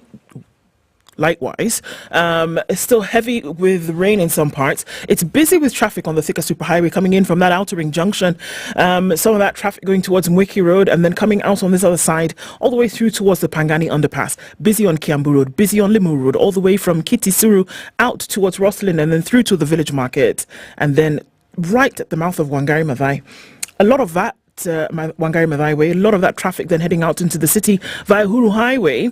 And we're still looking at heavy traffic coming in then towards Mombasa Road, and it's all coming from the junction of the Hilton Garden in outbound traffic is very slow. There's a lot of water there, and so folks are going slower, which is a good thing, but there's traffic. Also going towards North Airport Road on the Embakasi Loop, coming inbound from the Eastern Bypass. Heavy traffic here this morning. It's a busy Monday morning. There are pools of water everywhere. Please be very careful, and let's talk about where you might be stuck or where there is a good route for folks to use. SpiceFMKE on X hashtag, the Situation Room. Mature, intelligent talk every morning. Spice up yourself.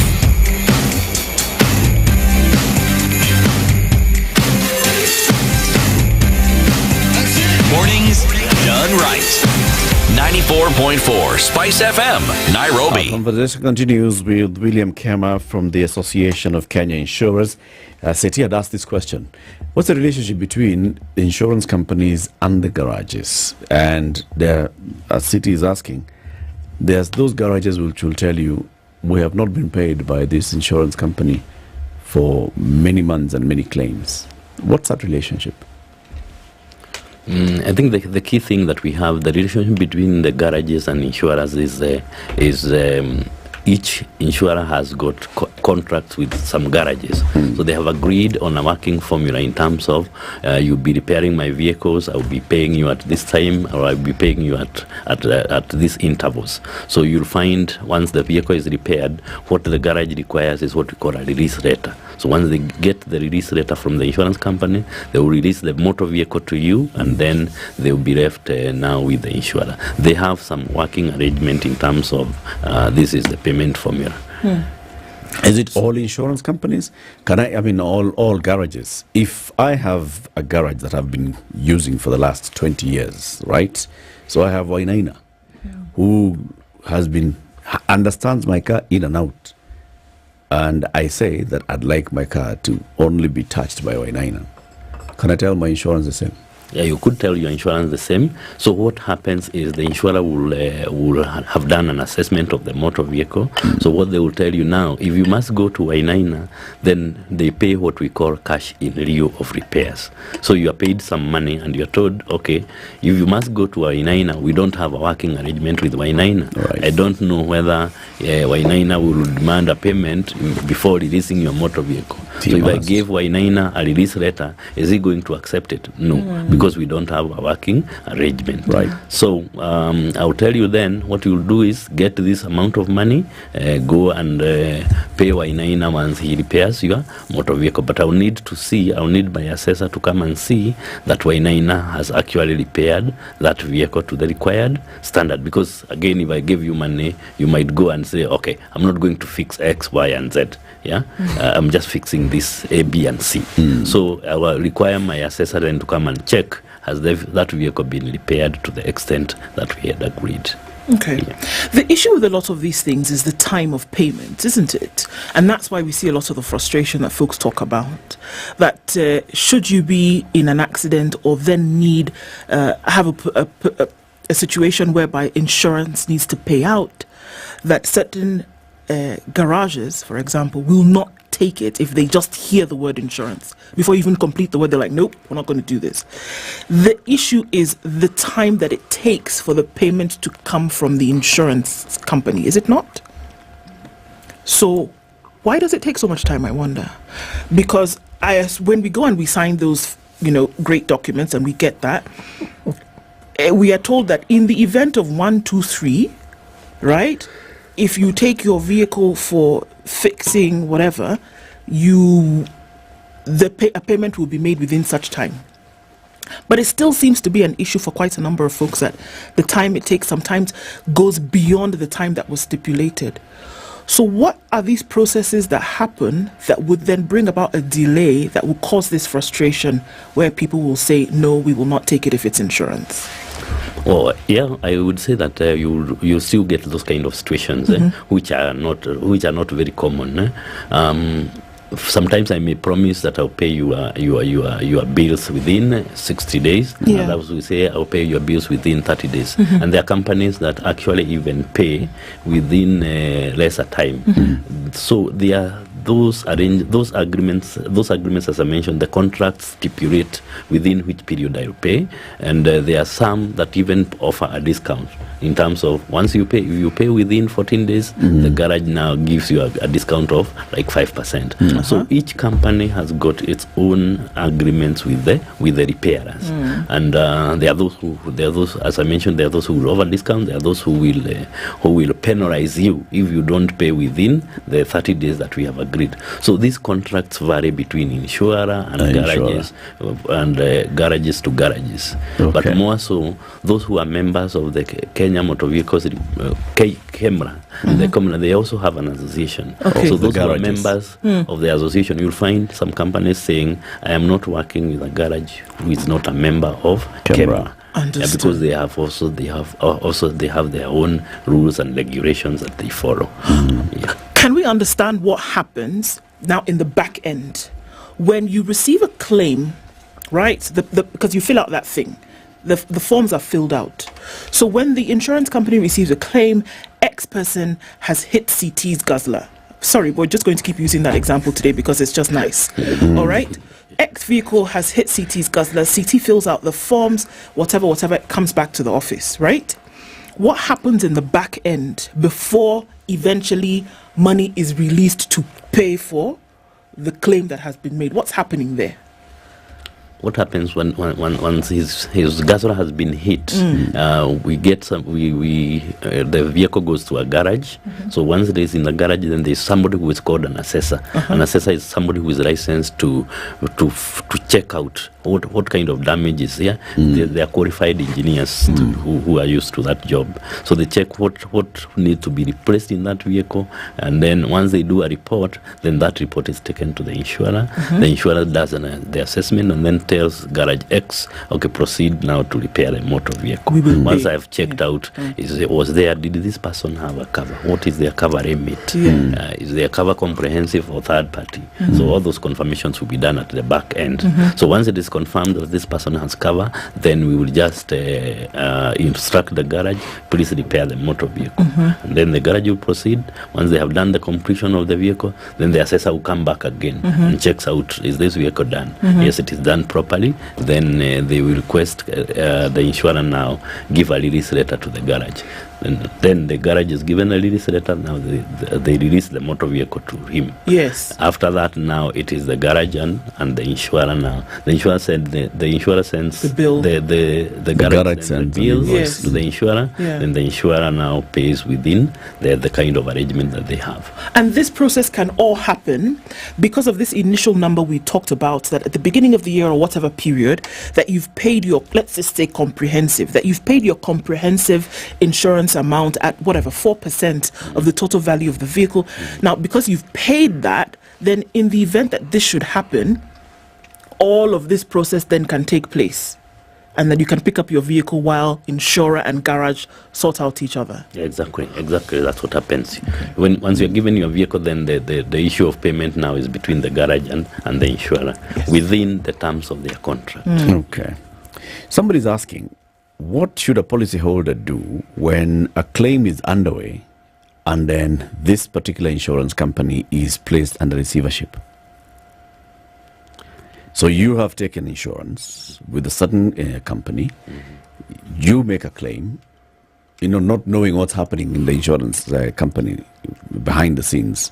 And then as you've lodged your claim, you then hear in the news that these insurance companies actually have going through some financial difficulty. They've been placed under receivership or something or the other. What happens to you and your claim? Now, what happens when an insurer is they do not go into receivership immediately? What happens is normally appointed a statutory manager. So once that statutory manager is appointed, and that is when an insurer is not able to operate properly, the commissioner of insurance, we have the commissioner of insurance who is the CEO of IRA, checks out and appoints somebody who has some knowledge in insurance and tell them, go and look at this company and tell us whether this company will be able to run, will be able to pay its liabilities or not. Then that statutory manager is the one who takes charge of that company. Right. Now, depending on the stage that your claim or your claim was, we have what we call the Policyholders Protection Fund, and that is a government fund. Which is funded by all the insurance companies. They pay a certain percentage to that kitty, so that in the event one of the companies is placed under statutory management, then those claims are paid from the Policyholders Protection Fund. So as the name suggests, it is supposed to protect those policyholders. Right. So if your claim had been processed to that extent now, and the person had been authorized, then the policyholders will pay for that accident, and you should be able to get your motor vehicle. So if the accident happens after the company is placed under statutory management, that is where you have a problem, because all those policies are automatically cancelled once the company is placed under statutory management. Say that again. So I have a policy with insurance company X. I'm okay. The company is placed under statutory management. It means that my policy is automatically cancelled. Yeah, is that what you're saying? That's what I'm saying. So if an accident happens after the policy, the company has been placed under statutory management, then that claim may not be paid. So, and what we have are we saying that my contract with that insurance company is no longer legal or valid? Is no longer valid. So the day after statutory management, I start shopping for a new. Yeah, you need to start shopping for a new cover. Right. So what we have actually suggested to the fund is that it should then be able, that fund that we are contributing is paid by the insurers are the ones who contribute that fund. Yeah. So what we have suggested to the fund is that it should actually be able to check out if for example my policy had gone for 6 months and I have another 6 months remaining, then I should be refunded my premium from that fund. That is a suggestion that we have put forward. I don't know whether it will be taken or not, but we have put that suggestion that then that person should be ideally be refunded that amount of money because they had already paid to the company that has been placed in the statutory. But as things stand now, if I have taken insurance policy last month, this company is placed under statutory management this month, it doesn't matter. What I had paid last month drinks water, and I have to take another insurance. Yeah, you need to take another insurance. But what we have put forward now is to request that can this person be paid the 11 months? And maybe to say, why do we need to put a company under statutory management? Yeah. And this is mainly because... You're not liquidating the company. Yeah, this is mainly because, when they are taking premiums, they are taking money from the public. Yep. Now, if you see like this person is not able to meet their liabilities, then you are asking, is it right for this company to continue taking money from the members of the public and is not able to meet its liabilities? Let's get an independent person to do that assessment. Right. And that is what even happens to banks. Yeah. And you find a bank has been stopped from picking money from the public if it is not able to meet, if there's a suspicion that it's not meeting its liabilities. And that is why you see central bank coming in to have that situation corrected. Okay, you have the central bank coming in to sort out that situation. Who is the central bank for insurance? The Central Bank for Insurance is the Commission of Insurance, or the Insurance Regulatory Authority. So it's the one who places companies under... Okay, and what does Kenya Reinsurance do? Now, Kenya Reinsurance, this is a reinsurance company. The insurance company is a company that insures the insurance companies. We have got a number of reinsurance companies here in this country. So So most of the insurers, they don't carry the liability on their own. So there are some percentage that is insured by an insurance company. We have companies like Africa Insure, Africa Re, companies like Zepri. All those are insurance companies that we have here, insuring the insurance companies. So I ask is because you will find that when you bank, there are some banks that, depending on the sort of account you have, they will offer you certain insurance products. Some of those products involve even redundancy. In the event that you are laid redundant, they know what you earn because it comes to the account. Yep. They will, for a certain period of time, pay you that equivalent. In addition to that, if you had a loan facility with them, they will pay that loan facility for a certain period of time. Okay? Correct. Essentially, they've offered you a cushion. I ask this question because if you say an insurance company is placed under statutory management, and I, the policy holder, suddenly find myself holding something I don't particularly want to hold, it then means that this insurance didn't take the time and the bother to actually safeguard me with the body that is supposed to safeguard it when it has a problem. Or it may have, but maybe now the law and procedure does not follow here. Does it matter if because you see the insurance company by law is already contributing to the policyholders protection fund. It is contributing, which means that I am protected as a policyholder. The insurance company may also have insured itself as a business with a reinsurance company. But all those things don't matter if the company is placed under statutory management today, because all current policies stand revoked. Yeah, but then Eric, that's the whole point. Yeah, why? When it's in that limping position is when, in my thinking as a layman, that reinsurance ought to kick in. The safeguard, that's why I started off with that, the example of the bank. It's when I am now in limbo and I've lost my job through that's when it comes in, not before. Actually, even in the bank, if the bank goes under, there's there also still the depositors protection fund, right? That comes in, but under different circumstances here. And that's why I'm seeking, is it the law as it is written currently that is making this position as it is? Because like you're saying, the insurance association has said, let's amend this so that we say at least let's protect the policyholder who has already applied and paid a premium for a policy. What happens to them? Can you refund them? Can you not? Are we saying that the law currently does not allow any of these things to happen? Yeah, the way currently the law, the way it is, it doesn't allow that to happen. And that's what we are saying, that it should actually happen, because we need to make sure that this policyholder is protected to the end, and this person need to be facilitated to take another cover because they had already spent money to pay for this. So that is why we are pushing for that to be amended so that it pays for that. Okay. I want to ask a different question here, and this was still in regards to comprehensive insurance. Please clear the air here, William. I've seen it being said elsewhere that having a comprehensive insurance cover does not mean that you as a driver in that vehicle that's involved in an accident is covered. Is it true? Yeah, that is very true. What do you mean? What happens is we are talking about property insurance here. Let me just dive into that. Okay.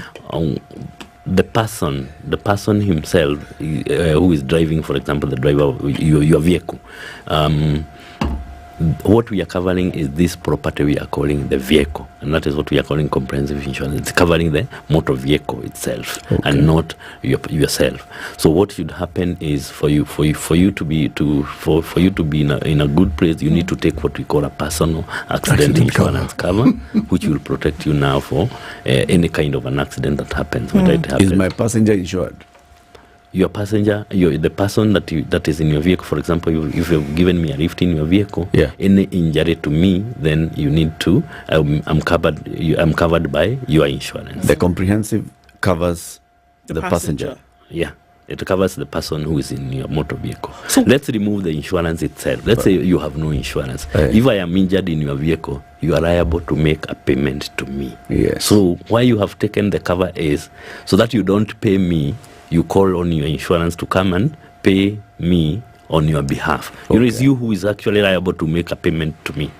Yeah. Okay. If I'm injured in your vehicle. Okay. If I come to your premises, for example, when I'm in this premises, if I happen to fall down here because of your negligence, then you are liable to make a payment to me. Yes. Sorry. And then that is why you have a cover now to protect you against that. Sure. So make a payment to you or to make a payment to pay for your treatment, which is are they different or they the same thing or both? Both.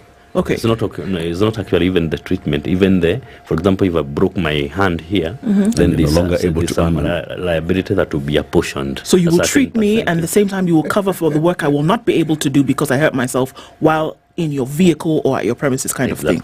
Ah, voila. This insurance logic is really twisted. But the driver is not covered. I want to come back there. No, you've been told you're not covered. So if I take insurance, I better be a passenger in my car. No. If you take insurance, you want for yourself. Comprehensive you take, that's for your vehicle and passengers. See, I've been taking comprehensive for my vehicle. You've been told comprehensive is for your vehicle and your people who are in your car. You, if you want, you go and take a personal accident insurance. You've been told. If I am a passenger in that car, I'm covered. And what I've tried to explain, I've just requested you to move out from insurance for once. You said there is no insurance, but you've hit somebody or you have injured somebody without insurance. Who is supposed to pay that person? It's the owner of the car. The owner of the motor vehicle is liable to make a payment, whether they're driving the car or not. Yeah. So that is why now, after we have established that you are liable to pay. We have now called the insurance. We have asked insurance, please come and pay for me because that's the main reason why I have insured. Okay. Somebody is asking about the COMESA insurance. What's that? COMESA insurance is normally taken when you are going out of the country because we have what we call the policies that we issue will mostly be covering while you are in Kenya. So there are some countries that came together and said, look, to facilitate people do business, I think we need to have one cover that can traverse the various countries. So that is what we call a COMESA Yellow Card. Okay. It's normally given to go to visiting other countries. When you want to go to Uganda, you want to go to Tanzania, you want to go to Rwanda, then you have to take that COMESA insurance. Okay. So how it operates, it pays you for third party only. It's a third party cover. It's not a comprehensive cover. Okay. So it will pay claims based on the minimum cover that is required in that country.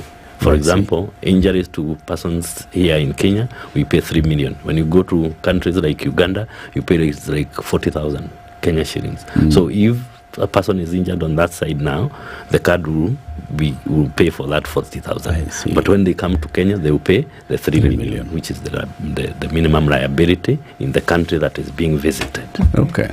So look at us. We have come to the end of the show. And what we said we were going to ask, which is how to verify your insurance certificate. We have not covered it. There's time. 2 minutes is enough. How do you verify your insurance? It's not even 2 minutes. It's 40 seconds. 40 seconds is good. How do you do it? Now, when you get your insurance certificate, there are two methods that you can use to verify.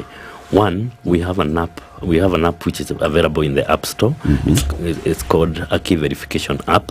A key verification app. Okay. And we also we also have what we call Bima Yangu app. Okay. So those two apps can be used to verify the insurance. All that you do is you get your certificate, then you scan the QR code on the original certificate, then you insert the registration number of the vehicle, then you just say verify. It is going to give you the results in terms of, well, the certificate is valid, it is issued by which company, and for which period. For those people who do not have a smartphone, then we have a code that we use, which is *352#.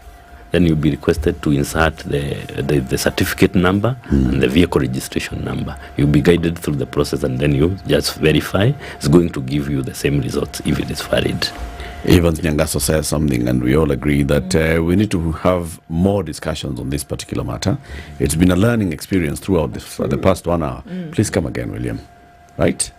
You and your colleagues at Aki. William Kema is a manager in charge of general insurance business at the Association of Kenya Insurance. 8 a.m. news time. pay medical interns on other emerging issues like floods. This comes even as the meeting held on Friday to end the doctor strike ended unceremoniously after union officials failed to sign the return to work formula. Last week, the Employment and Labour Relations Court directed that the agreement be signed and deposited in court today by 9:30 a.m. Meanwhile, nurses have threatened to go on strike in the next 7 days if the Salaries and Remuneration Commission SRC does not implement their collective bargaining agreement. The Kenya National Union of Nurses Deputy Secretary General Maurice Opetu is opposed to the government's proposal to end the contract period of the nurses working under the Universal Health Coverage Program. He wants the nurses to be employed on permanent contracts. The contracts as they are today are illegal and are untenable. And therefore, when they want to say again that they are extending them, then they are extending illegalities that us as the unions cannot encourage and cannot entertain. So on this, we are also going to call upon our National Governing Council to give us a go-ahead to call for an industrial action. Close to 200 dams across the country are high risk, according to a nationwide assessment by the government. Of these, 60 are located in the central region, while 39 are listed in eastern. Interior CS Kithure Kindiki said that a 24-hour evacuation notice effective May 2nd was issued to settlements in 33 counties that are within 178 of these high-risk dams and water reservoirs. Kindiki said the government is facilitating logistical support, temporary shelter and essential supplies for those affected. 58 people are now known to have died in the Mai Mahiu tragedy after more bodies were recovered along the flood pathway on Sunday. 3 more bodies, including that of a minor, were retrieved even as more rains continued to pound the area, raising fears of more flooding. For this reason, the government has closed the Ngeya Secondary IDP camp and relocated the victims to rented houses and a nearby children's home. Nakuru Governor Susan Kihika said that the county had rented houses for 56 households, while the rest would go to the children's home. Kihika said that 32 people were still missing as the search was extended to neighboring villages and dams where the floods swept through. The National Assembly's Regional Development Committee has raised concerns about development projects in the Nyanza region that are turning out to be white elephants. Speaking after visiting various projects in the region, the committee members highlighted the Lake Basin Mall in Kisumu as one of the major projects that cost billions, but Kenyans are yet to receive proper value for their money. Paul Obor is a member of the committee. That caught our attention as a committee is a project of the complete project of the Lake Basin Mall. We all know that that mall has consumed a lot of government funds, and the revenue that is being generated there is very little compared to the investment. So as a committee, we challenged the managing director of Lake Basin and his team to tell us exactly why we pump so much money in that mall and yet the resources are not being generated.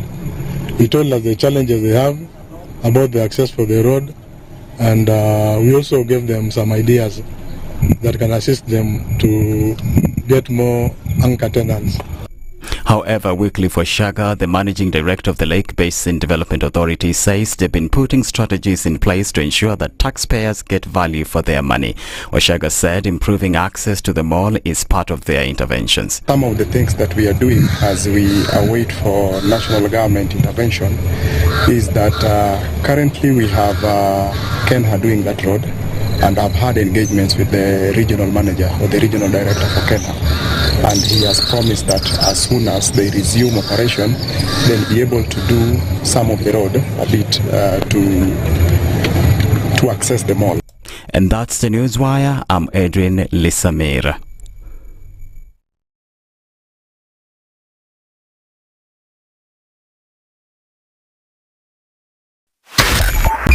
.5 Spice FM, Kisumu. Good morning, and I love your show. Thank you. Having come from a Kikuyu radio background, I migrated to Spice because of the content. I was born in a slum, but somehow I got a break in life. So sometimes when you see the sweating coming out because of the passion and whatever it is, behind the noise, there are people. And we share the same umbilical cord. It shouldn't be like that. I am so disappointed. We used to tell Honorable Raila Amolo Odinga that he's doing police of conmanship. And even President Uhuru Kenyatta, serikali hii ndio iko na conmanship ya hali ya juu. You cannot promise people that you reduce tax, then you double. In politics, there is the issue of trust. For you to turn around and then stab the same people who gave you that trust, there is no other level of dishonesty. And hii mambo utaona dunia tu. The Situation Room, Kenya's biggest conversation.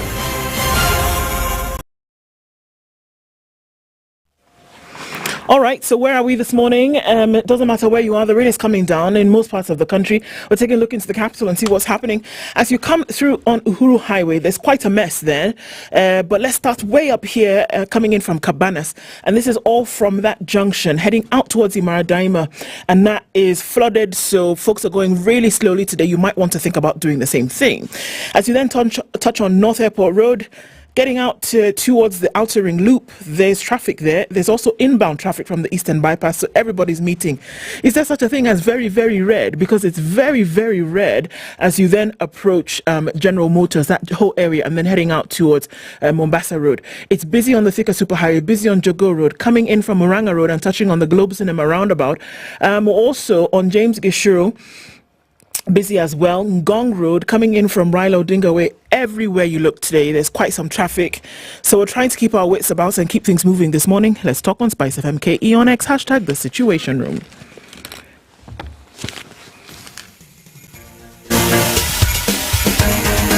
This is The Situation Room, the home of hard-hitting political commentary and penetrating insights about the state of the nation. This is a talk radio experience like no other. The Situation Room, a place for hard truths, debates, and elevated conversations. The Situation Room, witty, political, engaging, deep, controversial. In the room, we have C.T. Muga, researcher, academic, seasoned political observer, a fountain of wisdom in these politically uncertain times. Ndu Okoh, Nigerian by birth, Kenyan by choice, communications expert, Pan-Africanist, a truth seeker and believer in people power, and Eric Latiff, agent provocateur, the man in the chair, seasoned journalist, news hound, a man who believes in punching up, not down.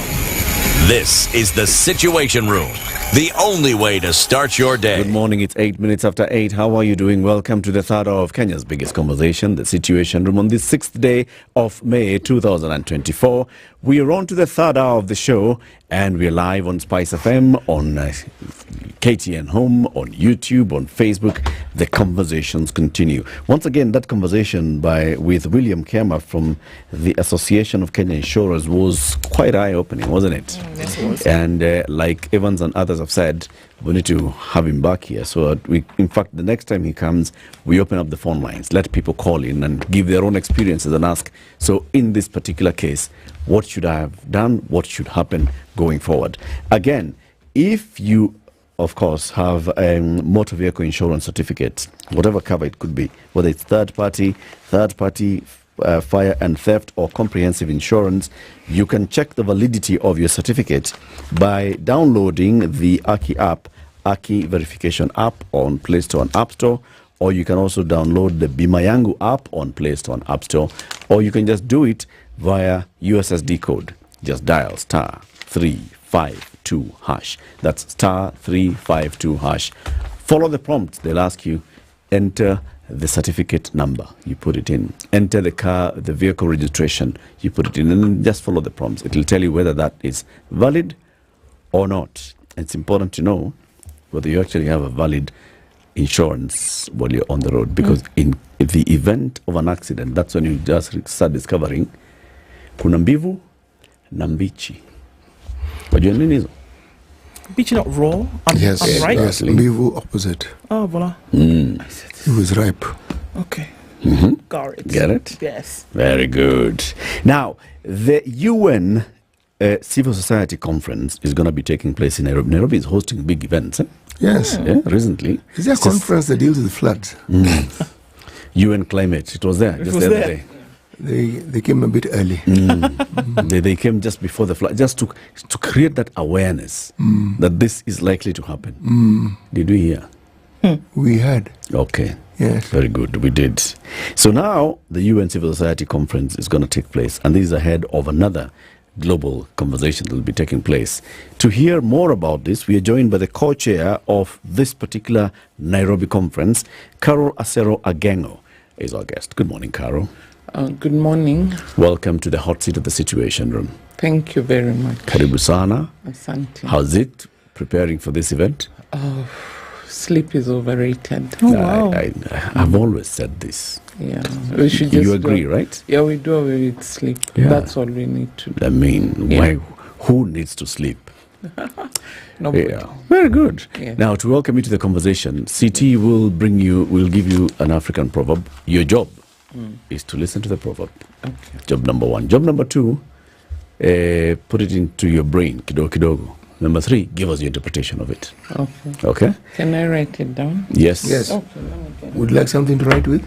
No, I do have a pen. Okay, does it work? Yes. Okay. Yes, I have several. Tell us when you're ready.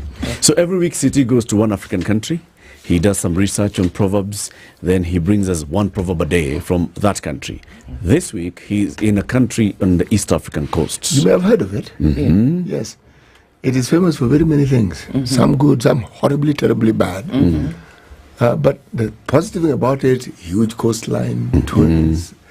But it has athletes, world-beating athletes. Serious tourism. Okay. Currently, it's flooded all over. Currently, but that's just a passing phase. Yes, you might know the country, but I'll give you a hint. The capital begins with N. I'm getting it. Mogadishu. Yeah, something like that. Addis Ababa. Yes. Okay, I get it. Yeah. I'm sorry, Carol. I'm very sorry. I'm not the one. A rat trap catches both the guilty and the innocent. A rat trap catches both the guilty and the innocent. The guilty and the innocent. What's your interpretation of it?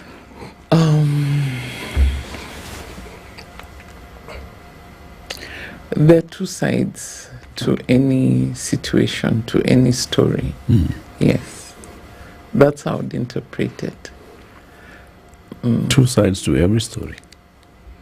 Yeah. I actually like that interpretation. It's completely existentialist.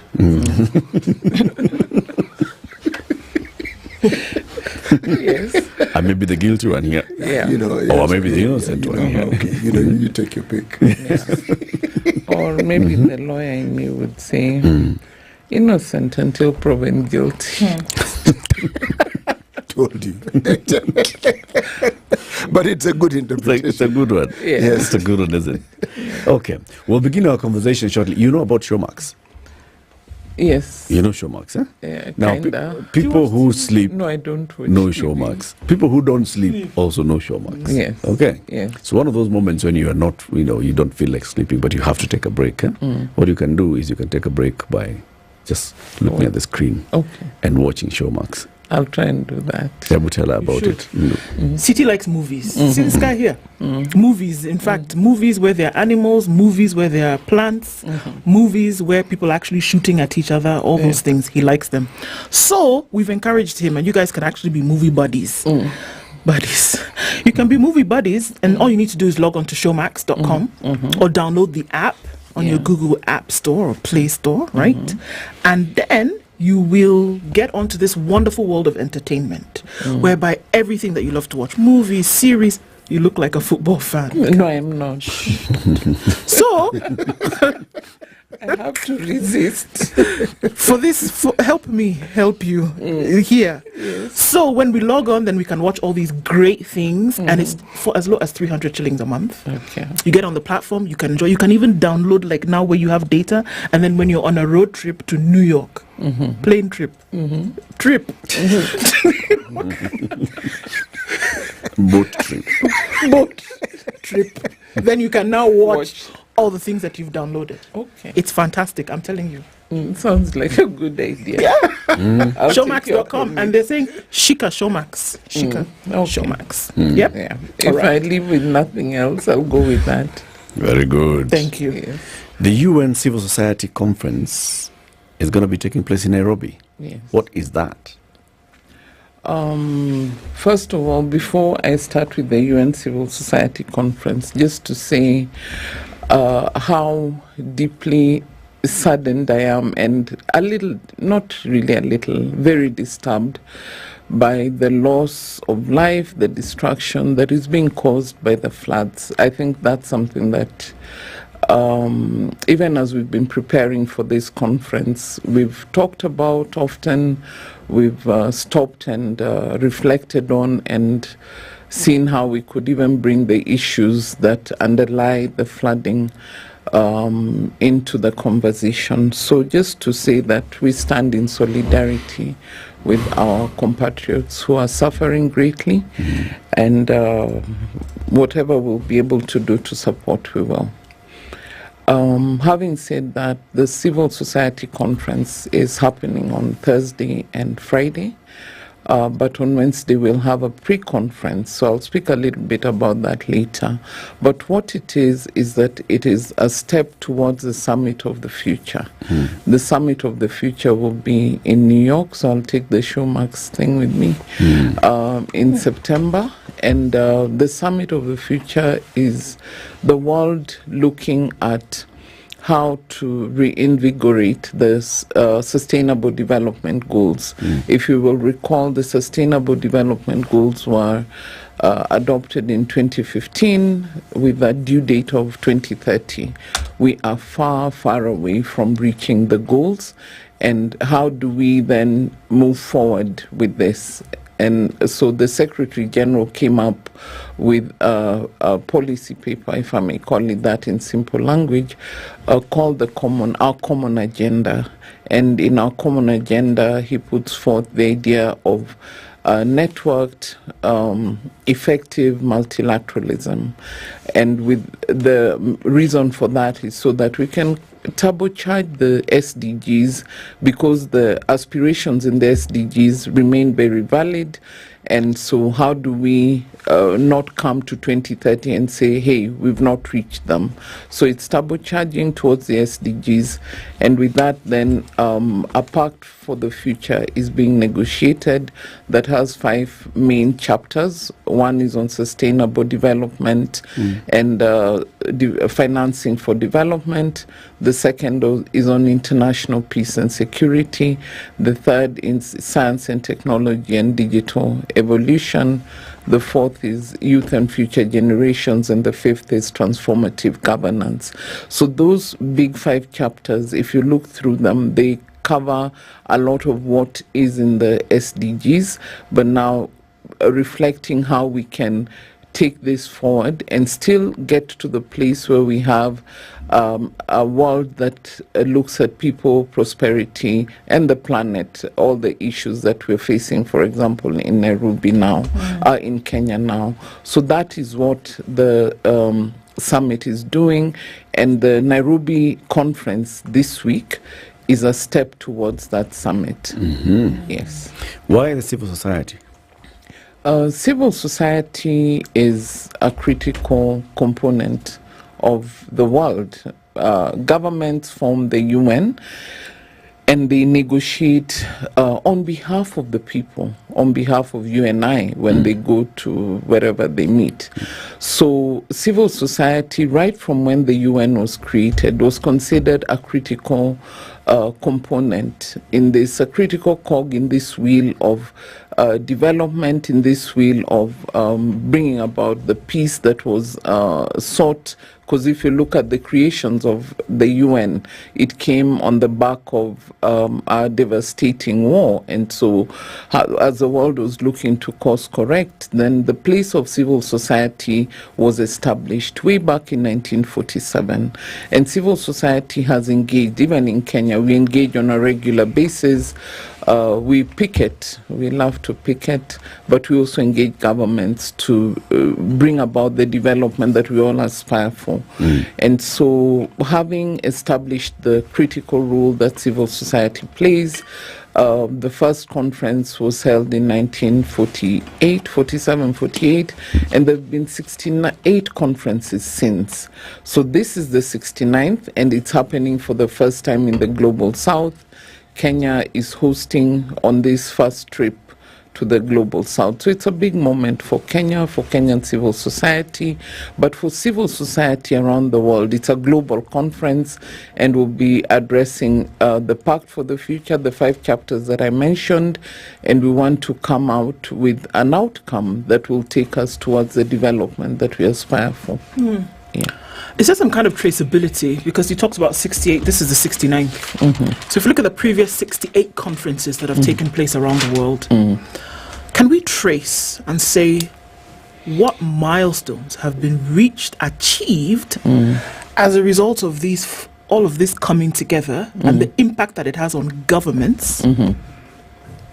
Can we see that there is a trajectory towards achieving? Yes. Yeah. There is, and I think I'll speak about 3 main peaks.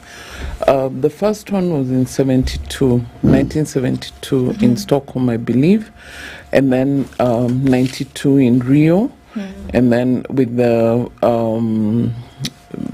when else? 2015, when the SDGs were being negotiated. And around these conferences, civil society formations, if I may call it that, were created that would then actively support governments. For example, the civil society around the issues of climate change and the environment.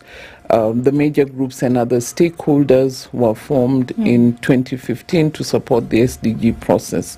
And what these civil society organizations have done is across the years worked alongside government, at times besides government, at times with government, to bring about some of the issues that would then be reflected in the negotiations that governments take. So this year we have the high-level political forum, which happens every year. And this year's high-level political forum, the focus of the countries that are reporting the voluntary national reviews is also reflecting the discussions that are going on towards the summit and in the Pact for the Future. And so civil society brings that to bear. It brings the voice of the people to these discussions. It brings data. It complements governments, holds governments accountable. And that has been consistent, and that is not going to change. Yeah. The voice of the people and how it bears in terms of responsibility and holding governments accountable for what they do seems to be a voice that seems to ebb and flow over time. That the voice of the people sometimes is frustrated, and these are the real things that we look at, because there's the high-level summits and conferences. Carol, you understand that? And most times the voice of the people, in as much as it is represented, is not present. I hope that makes sense. Yes, it does. The voice of the people in any country at any time is very different from one country to the next. How can we say that we would have a proper representation of what truly the voice of the people is when a very few select then are there? And is it encompassing in terms of what really is discussed? That is, what is being discussed at a summit representative of what the person who is, I mean, look, we have an example right now with Kenya. Is it representative of the person today then who is hoping that her government or his government will do 1, 2, 3 in terms of notches on the development scale? I'll answer your question in two ways. Let me start from the summit perspective, the conference perspective. What is happening in Nairobi this week? It's a global conference, and UNON, the UN, UNEP as we know it, can only take in 1,700 people from around the globe. That is not even a drop in the ocean. That's a quarter of a drop in the ocean. Because it didn't even cover the Kenyan civil society organizations. It's happening in Kenya. So can we say that Kenyan civil society will be represented at that conference? If we were to look at it in simple terms, we would say no. But what then do we do to ensure that their voice is represented? And we have to also think representation, does it mean being present or having your issues present? We can't all be present. Even for the 1,700, it's been a very tough call, seeing who to bring, and the interest has been great. So for this conference, one of the things we've done is we've had 2 civil society activations, and we're having one on Wednesday, which we're calling the Local Mobilization Day. So on Friday last week, we met with the civil society representatives, about 50 of them, who are mainly the heads of institutions. And then on Tuesday, last week, we met with 100 CSOs drawn from around the country. And on Wednesday, we're going to meet with 300. Now, what that does, it still doesn't represent how many CSOs are there? Almost 14,000? It doesn't represent, 300 doesn't represent if we're to look at it in absolute terms. But what are the issues that are of relevance to Kenyans? Because then we could say, let's talk about the Pact for the Future, the 5 chapters. Those are relevant to Kenyans. But that's big English, if you put it that way, because then there are certain things that we must break down so that they respond to our issues as Kenyans. And that's the conversation we'll have on Wednesday. And we have mobilized in a way that we will represent the 47 counties, and we will try and represent the diversity of issues on issues that affect Kenyans as a people. So that way then we will have handled that representation, and we've encouraged different organizations in their countries to also mobilize where they are, so that the people who are coming to Nairobi and ultimately those who will go to New York carry the voice of the people that they represent and from the spaces they come from. The second way that I'll respond to the question is how we then curated the conference. So my co-chair and I, my co-chair is called Nudara Yusuf, and she's from India, but works in DC. And I'm saying this because then we were looking at issues of diversity, because we need to represent, we need to touch on the broad diversity that is represented. I represent an older constituency. I work for HelpAge International. She represents a younger constituency. So we tried to bring that from the word go. The people who brought us in tried to bring that from the word go. And then we came in and came up with 3 objectives. One is that the conference would be inclusive. And we have tried the best we can to make sure that the issues are anchored on the 5 chapters of the Pact for the Future, the representation from across the globe, and also representation across the various diversities, age, disability, indigenous people, we've represented that in the participation, but also in the substance of the discussions that we will have at the conference. The second way that we have tried to address the diversity versus the space available is to look at what do we want from the conference. And we've said we want impact coalitions that will reflect the multilateralism that is reflected in our common agenda that I spoke about earlier on.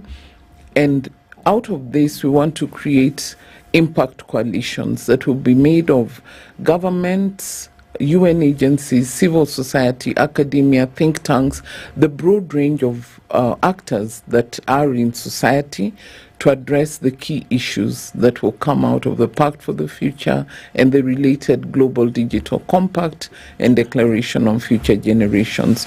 Because it's only when we have that multi-stakeholder collaboration in a networked way that is effective will we attain some of the goals that we seek to attain.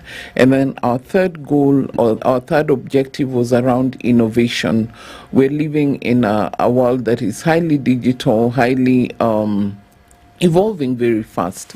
But we're also living in a world where we have generations that range from the very young to the very old. So we'd like to bring in the intergenerational solidarity in that space, and that we capture the diversity across the ages and across the various issues that are reflected in the technological space. So we believe that when we do that, not everybody will be in Nairobi, but when they look at what came out of Nairobi, they can identify and say, I wasn't there, but my issue was addressed. Right. Yeah. Let's take a break. 29 minutes to 9. We're having a conversation ahead of the UN Civil Society Conference that's going to be taking place in Nairobi. The first time it's taking place in the Global South, and Nairobi is hosting it.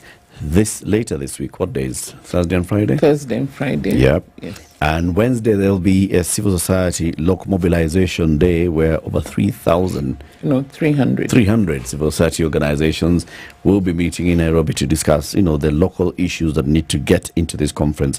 Carol Acero Agengo is the co-chair of this particular conference, the 69th UN Civil Society Conference. The conversation continues shortly. Good morning. This is the Situation Room, the only way to start your day. Experience the vibrant pulse of Africa at Festac Africa Festival 2024 in Kisumu. Join us for a week-long celebration of culture, music, fashion, and more from May 20th to 26th. Dive into sustainable growth with food, art, education, and youth empowerment. Don't miss Africa's premier Pan-African and global cultural exchange program. Get your tickets now. 1 day for 500 Kenya shillings or the full week for 2,000 Kenya shillings. Kisumu County welcomes the world to be part of Africa's forward movement. Act fast and secure your spot in this unforgettable journey. To register, just go to www.festacafrica.org. Some very nice, mature music. It really took me back to my days, and I can just feel young again and enjoy the vibes. Spice. I'm a big listener of SpiceFM. You play the best music. This is 94.4 Spice FM. The weather with Spice FM. It's coming down in Nairobi. It's 17 degrees. We'll see highs of 23 and highs of 25, and a cloudy Nakuru at 18. It's raining now in Nyeri at 20 with highs of 24, and it's cloudy in Eldoret, leading to rain later, currently at 19, going to highs of 23. It's cloudy in Mombasa at 26 with highs of 29, and Malindi will see highs of 29, where it's mostly cloudy at 27. Cloudy conditions in Kisumu with highs of 29, and it's cloudy in Kakamega at 22, leading to highs of 28. Kampala is sunny at 22 with highs of 28, and after the rain, Dar es Salaam is cloudy at 24 with highs of 29. We're looking into a sunny Johannesburg at 15 with highs of 25, while Mogadishu is sunny at 29. We'll see highs of 32, and Addis Ababa we'll see highs of 23 and lows of 14. Heavy rain in Lagos continues at 27 with highs of 33, and we'll see a hot high of 36 in a sunny Kinshasa at 25.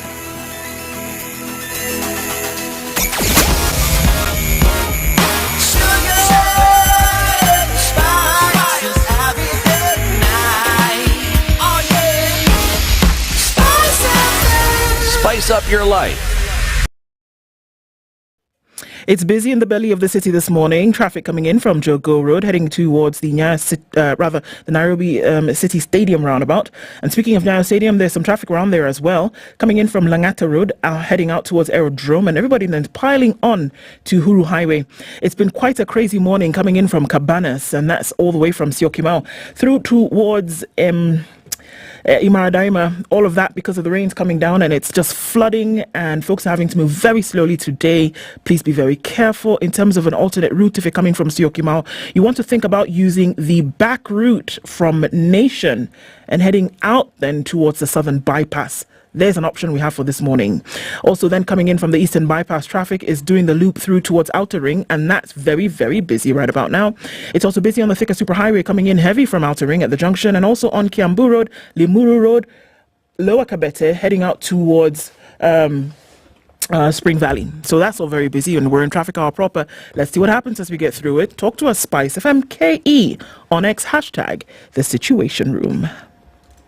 Mature, intelligent talk every morning. Spice up yourself.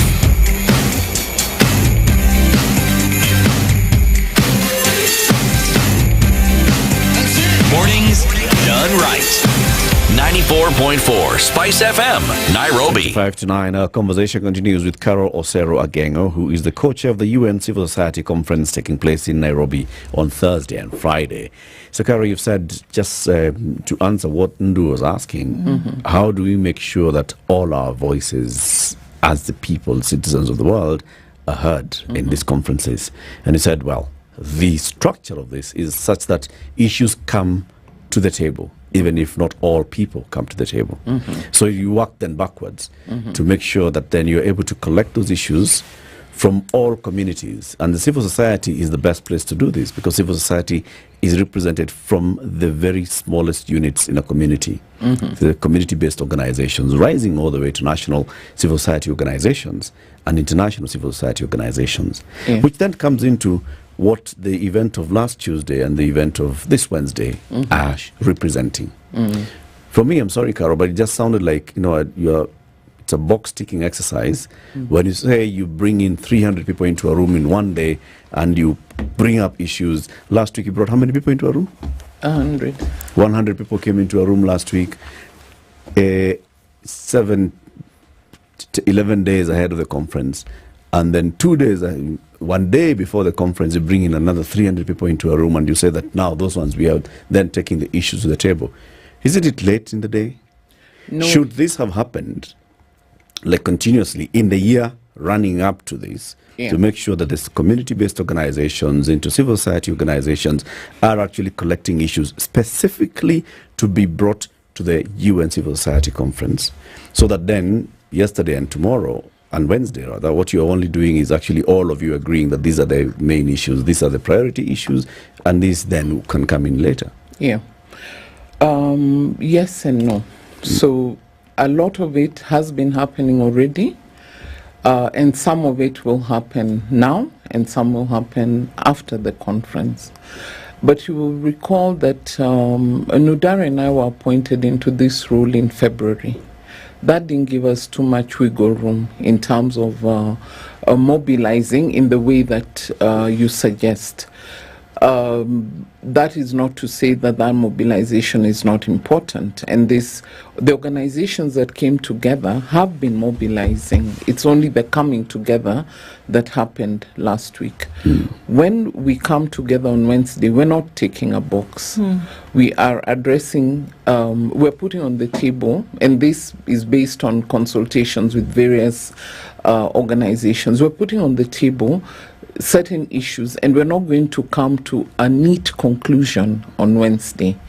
The conversation will continue. Some of the conversations will start on Wednesday and will continue towards the summit. Remember, Nairobi is a moment. It's not the end in itself.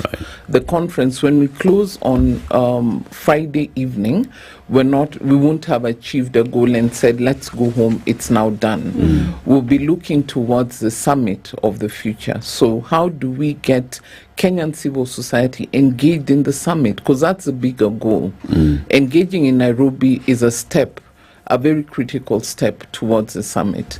So out of the 300, we would like that when we finish the day on Wednesday, the 300 will say, hey, these out of the 5 chapters of the Pact for the Future, we want to run with chapter 1. So between now and September, these are the ways we're going to also mobilize. Remember, they come with a constituency behind them. So they're not coming there as individuals. So they're coming with a constituency behind them. So they're going to continue the conversation when they go back. If you look at the way we have framed the conference, the impact coalitions that I spoke about, we have a window between now and 16th of May for applications for impact coalitions that would like to be formed after the conference. Right. So we're using Nairobi Moment as a place to bring these issues to like the a launch table. pad. A launch pad of Right. sorts. So then let me ask the question. Yes. Going back again to what Ndu was asking, how does an ordinary community somewhere, pick any part of Kenya, feel involved in this if right now, as the civil society organizations are preparing to meet on Wednesday, if this community is not aware that there's a meeting happening on Wednesday and there's a conference happening on Friday and there's another summit happening in September, if the small community in a rural village or even in an urban neighborhood somewhere is not aware of this, how is it represented? Or are they aware? There is some level of awareness. I don't have the empirical statistics to show the level of awareness. But the organizations that we have mobilized, like I said, they come with constituencies behind them.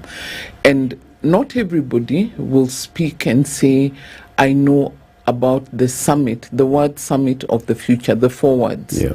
But we'd like that they speak to the ideas. So if they know that there's a discussion happening to revamp or to turbocharge the SDGs, that is sufficient. They don't have to say, I know the summit of the future. They need to know. But they need to know that there's a meeting that's taking place. Yes, they need to know. But it's a pivotal meeting. Yes, what I'm saying is they don't need to speak the technical language. They need to be able to speak to the issues, but know that there is a process that will take the issues that they speak about and have it reflected in this technical space that they may not be in. And that has been ongoing. We've also had, for example, the Africa Regional Forum on Sustainable Development, which is part of this process. It was held in Addis about 2 weeks ago.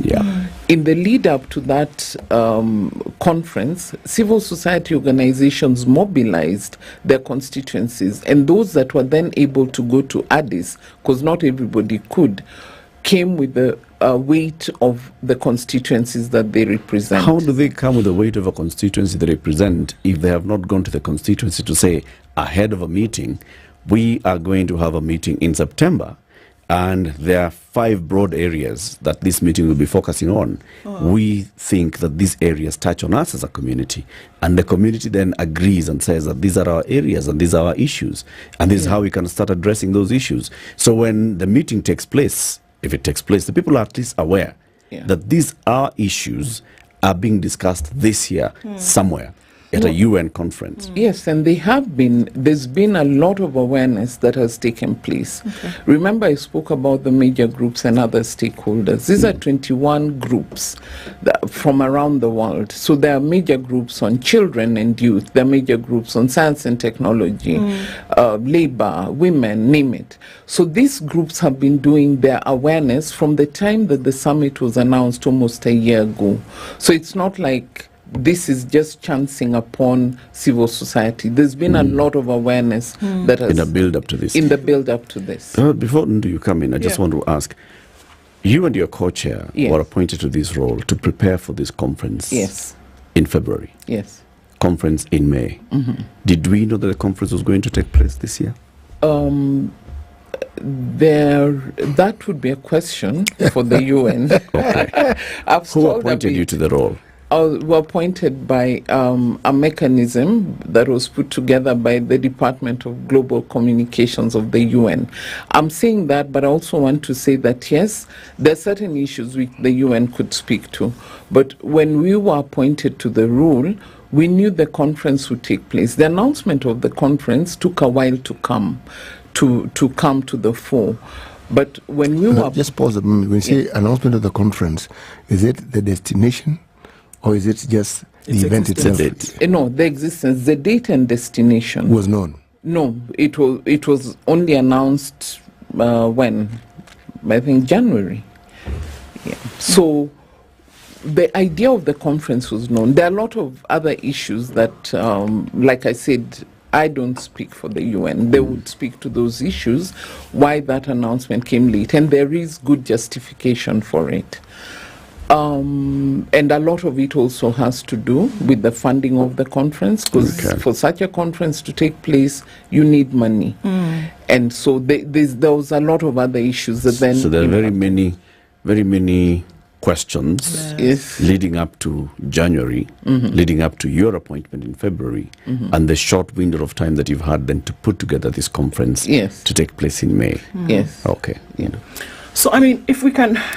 I try to sometimes ground things, and then so I try to imagine what's being said, because one of the things you talked about is influencing, persuading governments to actually do what they're supposed to do, for lack of better or more complicated explanation.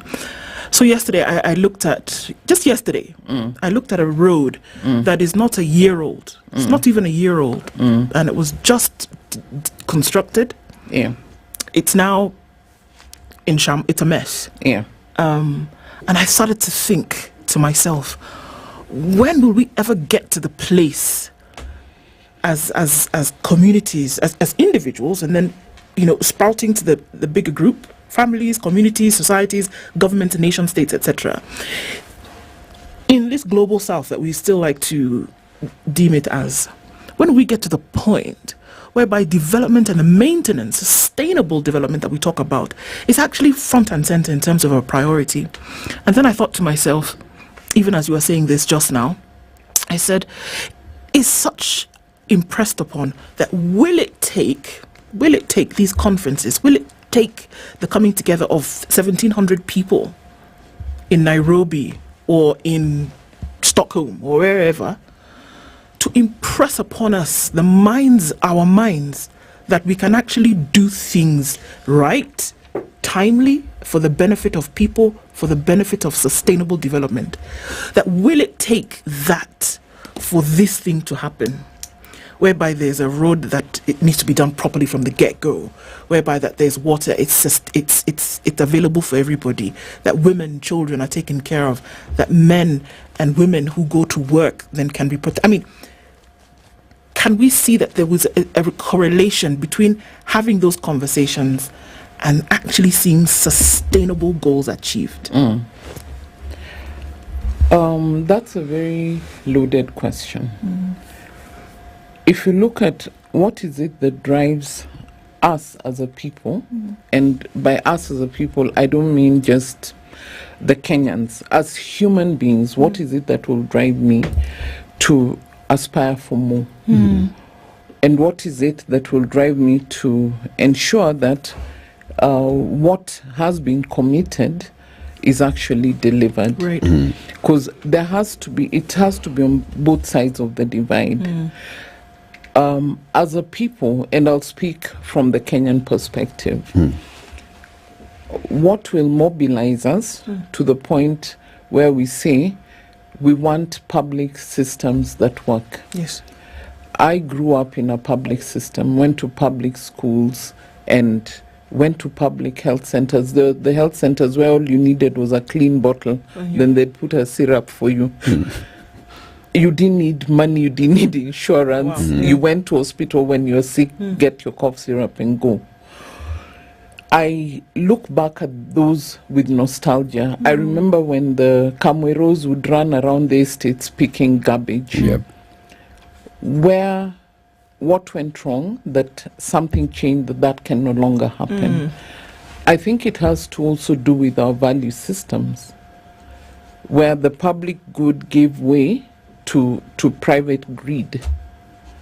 So how do we get back to the point where we're pushing for public good?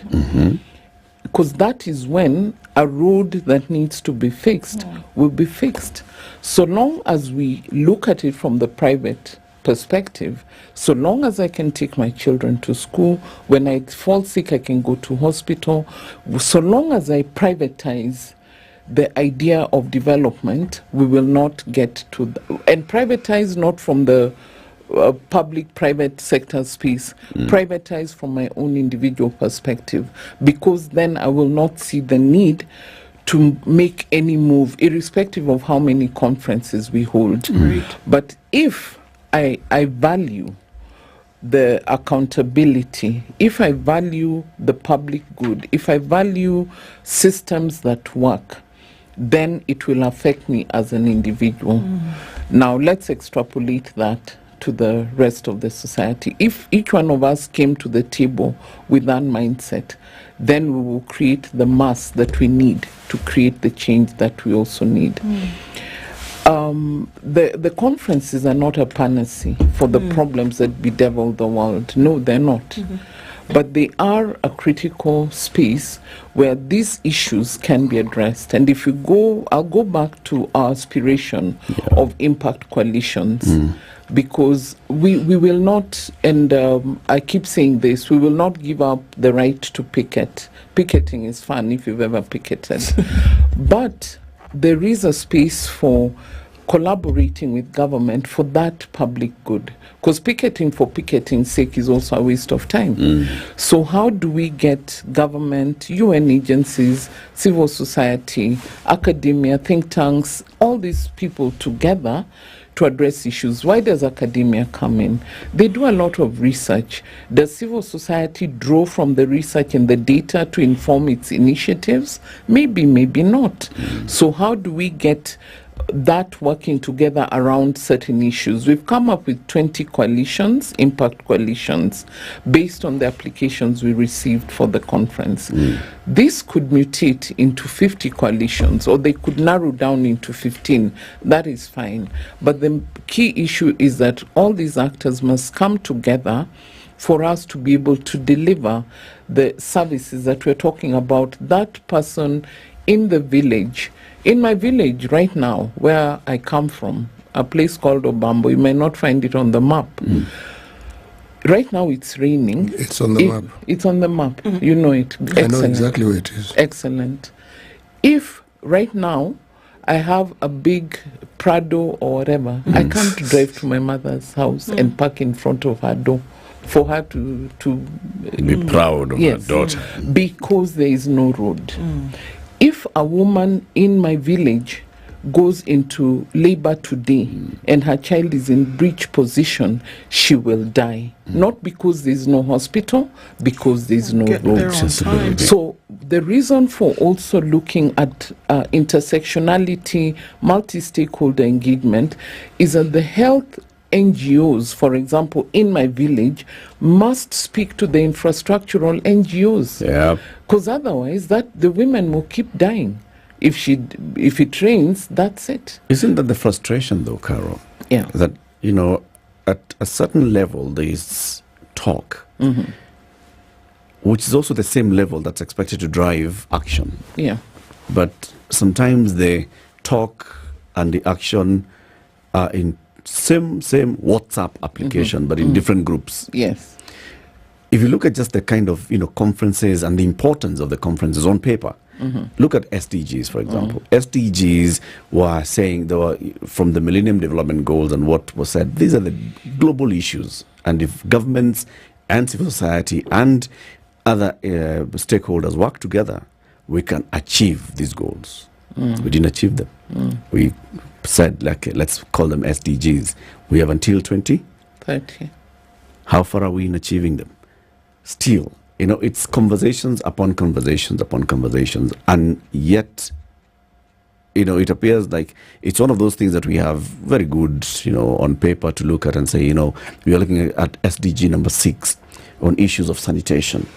How many people have access to sanitation? How many people don't have access to sanitation? How much are we doing to ensure sanitation? What are we doing to ensure global, there's no hunger globally? How much movement are we making towards this? So my question is, the relevance of these global organizations and global conversations, like the UN, if you just look at these 5 items, financing for development, international peace and security, is the UN still relevant and capable of actually addressing the world needs? The UN certainly needs to reform in various areas. But I want to pivot away from that conversation a little bit and give you an example. And this is from where I work, my 9 to 5 job, not the night duties that I've been doing lately. We work on older people's rights, well-being, and dignity. And you've heard of that Inua Jamii, Pesa ya Wazee, as we call it. Yep. Pesa ya Wazee is being rolled out by government. And government has the infrastructure. The monolith of government is able, it has the infrastructure. Now, we are an NGO in the face of government. We're a little NGO. But we need each other to be able to effectively deliver, because at the end of the day, we want the older person to live with dignity and well-being. The government on the other side wants to make sure that there's social protection through this initiative of Inua Jamii. So what do? We come together with the Ministry of Labour and Social Protection, and we collaborate through the government infrastructure and through our technical initiatives, our technical input in the initiatives we do. Then we mobilize communities, we create awareness for them, we do all the things we do. Government comes with its structure through the constituency, devolved government, and they're able to release the Pesa ya Jamii, Pesa ya Wazee. Even if we received 300 trillion Kenya shillings, we would not be able to do that as CSO, because when we need to know who in Obambo is an old person who needs that money, we need the chief, because we don't have that infrastructure. So that partnership is critical. And if you look at the way the Inua Jamii processes are now moving on, the money is going out almost on a timely basis. It's not 100%. No, it's not 100%. It's not. But it has improved significantly. There's a major improvement. But that has From only... what to what? From no money to some money twice a year? No, now it's not twice a year. It was twice a year, I think, the year before. Carol, there's a problem here. Yes. Why do we keep finding it acceptable that it doesn't work like it should, and yet the money is there? I am troubled. No, we don't find it acceptable at all, City. We don't. And that is why then we come in, because we could stand and picket outside NSSF. We could, and it's a good thing to do, and say, release Pesa ya Wazee, we could find songs to do. But will that release the money? No. Actually, you see, it's just that we don't have the time, and probably should come back again. The civil society has a good rap. The effectiveness and the continuity of it is always in question in my mind. Lots of activities, lots of sounds. Now, this one, UN conference, this one is big sound. Big bass. Yeah, it's big sound with big impact. Kabisa. The impact is what I'm questioning after the conference. And to come back here. Please invite me back. We'll invite you. Yes, because when? then Before September? Or no, you can. I can come on Monday. Okay. That will be too early. I can come in June, whenever. But we have our impact coalitions are going to create the change that we need. No, we want the before and after, because the after, then you'll have an open playing field to just discuss what you like and tell us what you've done. We want to hear the plans, what you're hoping to do, what you're hoping to achieve. And we'll also ask you what you've achieved before. There are too many civil society groups or individuals who call themselves they belong to these things. One doesn't quite feel the impact. It's the noise we hear and the sound and the names. The impact is there. The impact is there. But for the conference, let's go back to the conference. Yes. I said we have 3 objectives, and I want you to hold me accountable to this. Inclusivity. Yes. Impact coalitions. Innovation. Exactly. Now, the impact coalitions is where I want us to focus, because the impact coalitions is where we will drive the change that we're talking about. Okay. And so we'll start with the formation of the coalitions. Yes. And then the impact we'll see how the impact comes later. Yes. The so coalitions we'll invite you have again. already, the coalitions are already being formed. We'll invite you again before the Summit of the Future to look at the impact that these coalitions are having, driving towards the Summit of the Future, and then what we expect to come out of the Summit of the Future as a build-up from Nairobi. Yes. Thank you for joining us. Yeah, in the meantime, I'll also give you some information on what we do, because I think there is a lack of information on what civil society does. A lot. You talk a lot. No, you do a lot. We know. Thank you. Carol Osero Agengo is the co-chair of the UN Civil Society Conference that's going to be taking place in Nairobi for the first time in 69 meetings. It's taking place in Nairobi this weekend. No, this week, end of this week, Thursday and Friday. 9 a.m. news time.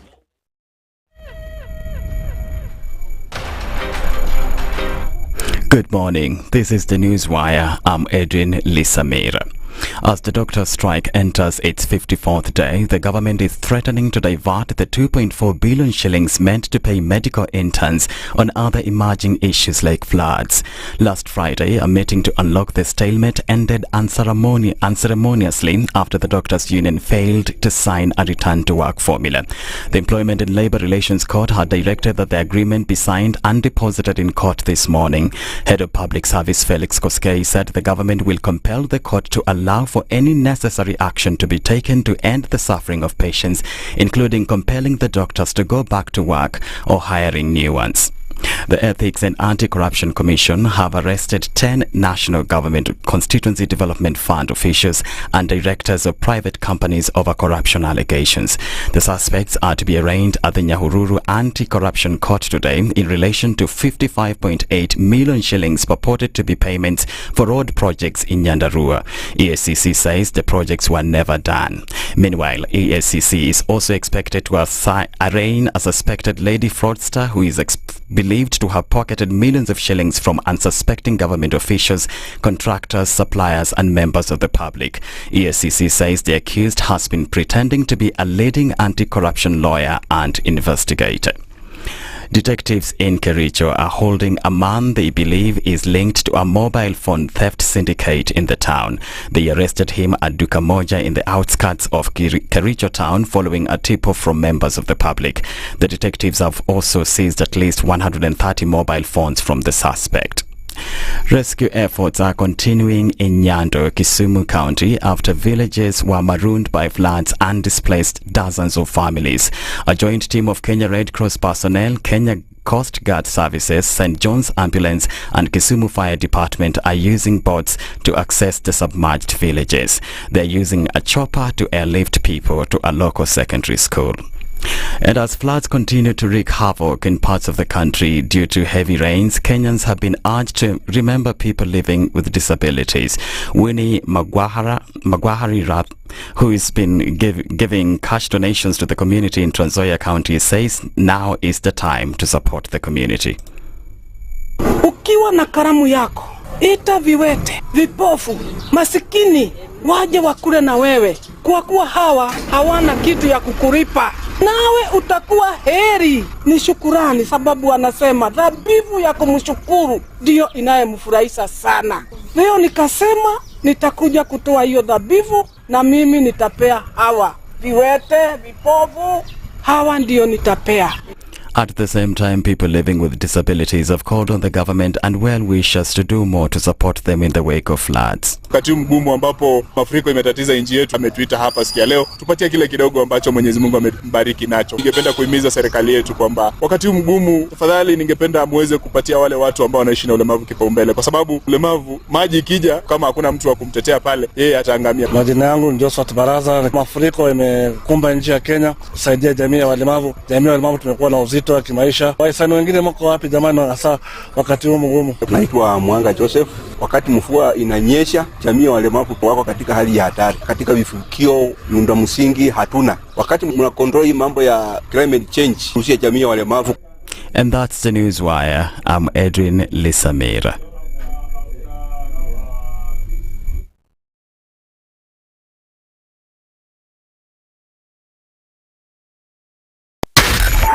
.4 Spice FM, Nairobi.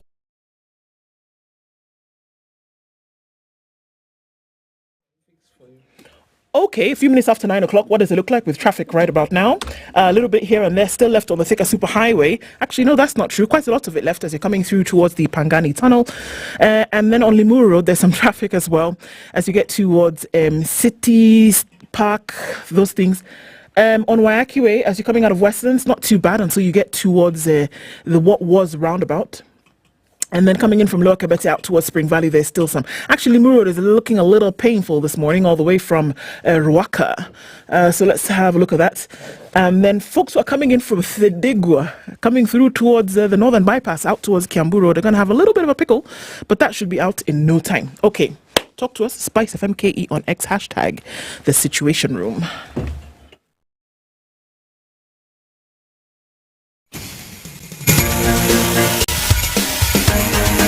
This is The Situation Room, the home of hard-hitting political commentary and penetrating insights about the state of the nation. This is a talk radio experience like no other. The Situation Room, a place for hard truths, debates, and elevated conversations. The Situation Room, witty, political, engaging, deep, controversial. In the room, we have C.T. Muga, researcher, academic, seasoned political observer, a fountain of wisdom in these politically uncertain times. Ndu Okoh, Nigerian by birth, Kenyan by choice, communications expert, Pan-Africanist, a truth seeker and believer in people power, and Eric Latiff, agent provocateur, the man in the chair, seasoned journalist, news hound, a man who believes in punching up, not down. This is The Situation Room, the only way to start your day. 6 after 9. Good morning. We're coming on to the final hour of The Situation Room this morning. Kenya's biggest conversation on YouTube, on Facebook, on KTN Home, on SpiceFM, on X, on TikTok, on Instagram, everywhere. So the nation's headline today is States plan to recover lost school days. The government will extend second term and third term due to the indefinite postponement of the reopening of schools because of the ongoing floods that have caused massive destruction and left more than 200 people dead. The national exams, which are scheduled to start in November, will however not be affected by the reorganization of the school calendar, according to Education Cabinet Secretary Ezekiel who? Machogu.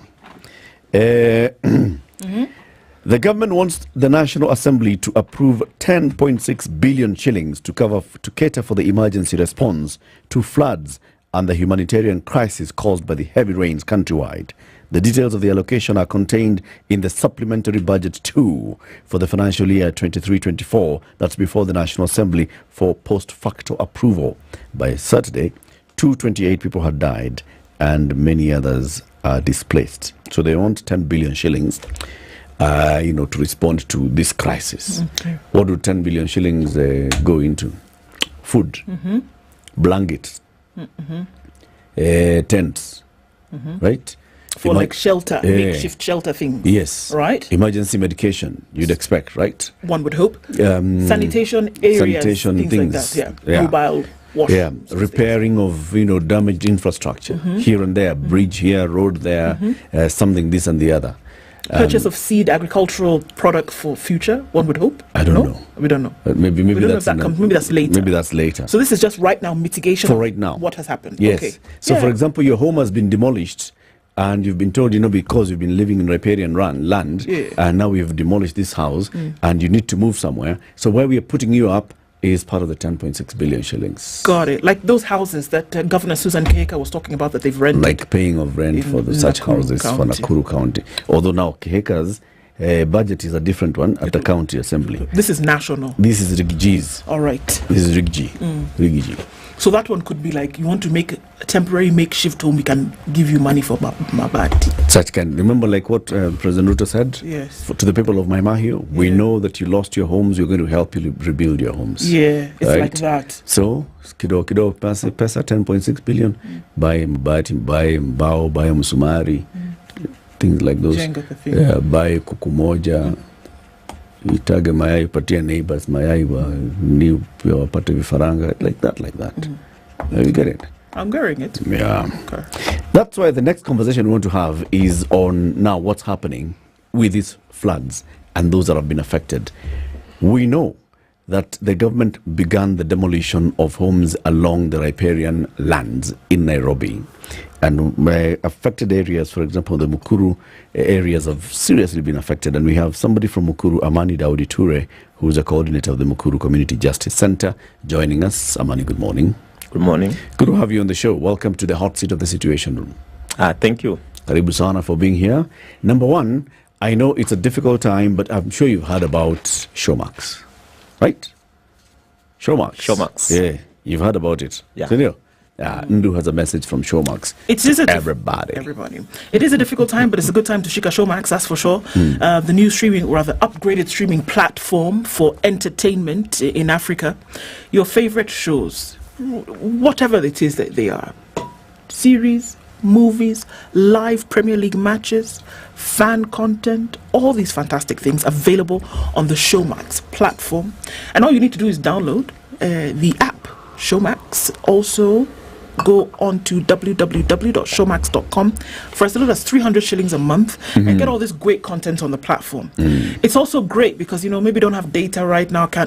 If you get to a place where you do have data, you can download some of those great things, and then later on you can watch. Right. So, it's something for everybody. Right. Showmax, shika Showmax. It's a way to go. There's a show on Showmax I've heard about. I've never really gotten to watch it. I should one time. Single Kiasi. Are you going to watch it today and I can ask you about it tomorrow? No, not today. Okay. You need to... Weekend. So I ask you on Monday. Weekend mzuri. Nikumbusha weekend. Nitafanya hivyo. Okay. All right. Ture, listen to this gentleman. He's called City Muga. Every week he goes into one African country and gets proverbs from that country. And then he brings us a proverb a day. Okay?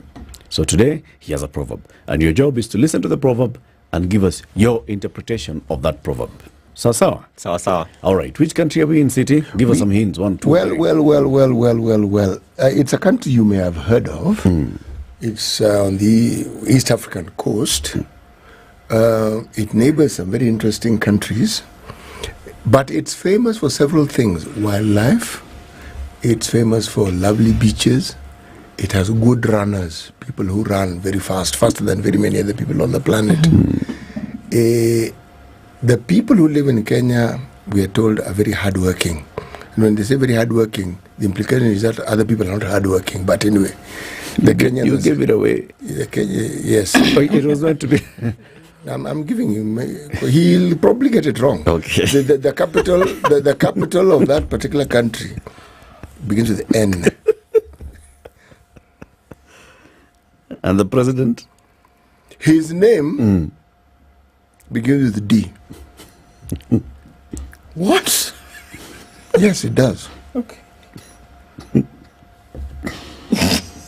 The president's name begins with D. Yes, it does. Okay. Ture, can you guess which country this is? Is it Namibia? That's a good, see? You need to stop. You need to stop.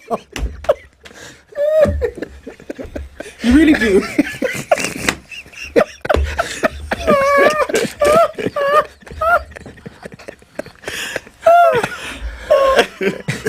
Ture, we misled you deliberately. We apologize. You would have gotten it right if I hadn't brought in the D, but let me explain. Yes. The country is Kenya, and the president is Dr. Oh, stop. Yes. William Samoei Ruto, D.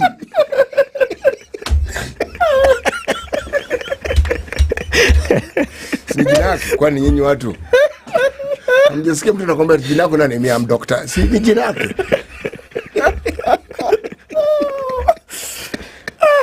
Right. I'll take it after the show. Okay, let me tell you the proverb. A rat trap catches both the guilty and the innocent. A rat trap catches both the guilty and the innocent. Yes. This is a democratic situation. Everybody is included. Ture, what do you think this proverb is saying? For me, I think the proverb is just saying that there are some situations that you could also be getting in, which you are not part of the problem, but they are also going to affect you. Yes. That's a good one. And it's relevant, right? To what's happening to your community right now. Yeah. What's happening in Mukuru? So right now what's happening in Mukuru is forced eviction. It's happening along the riparian land. People have been displaced in their homes. They've been evicted. Several have died.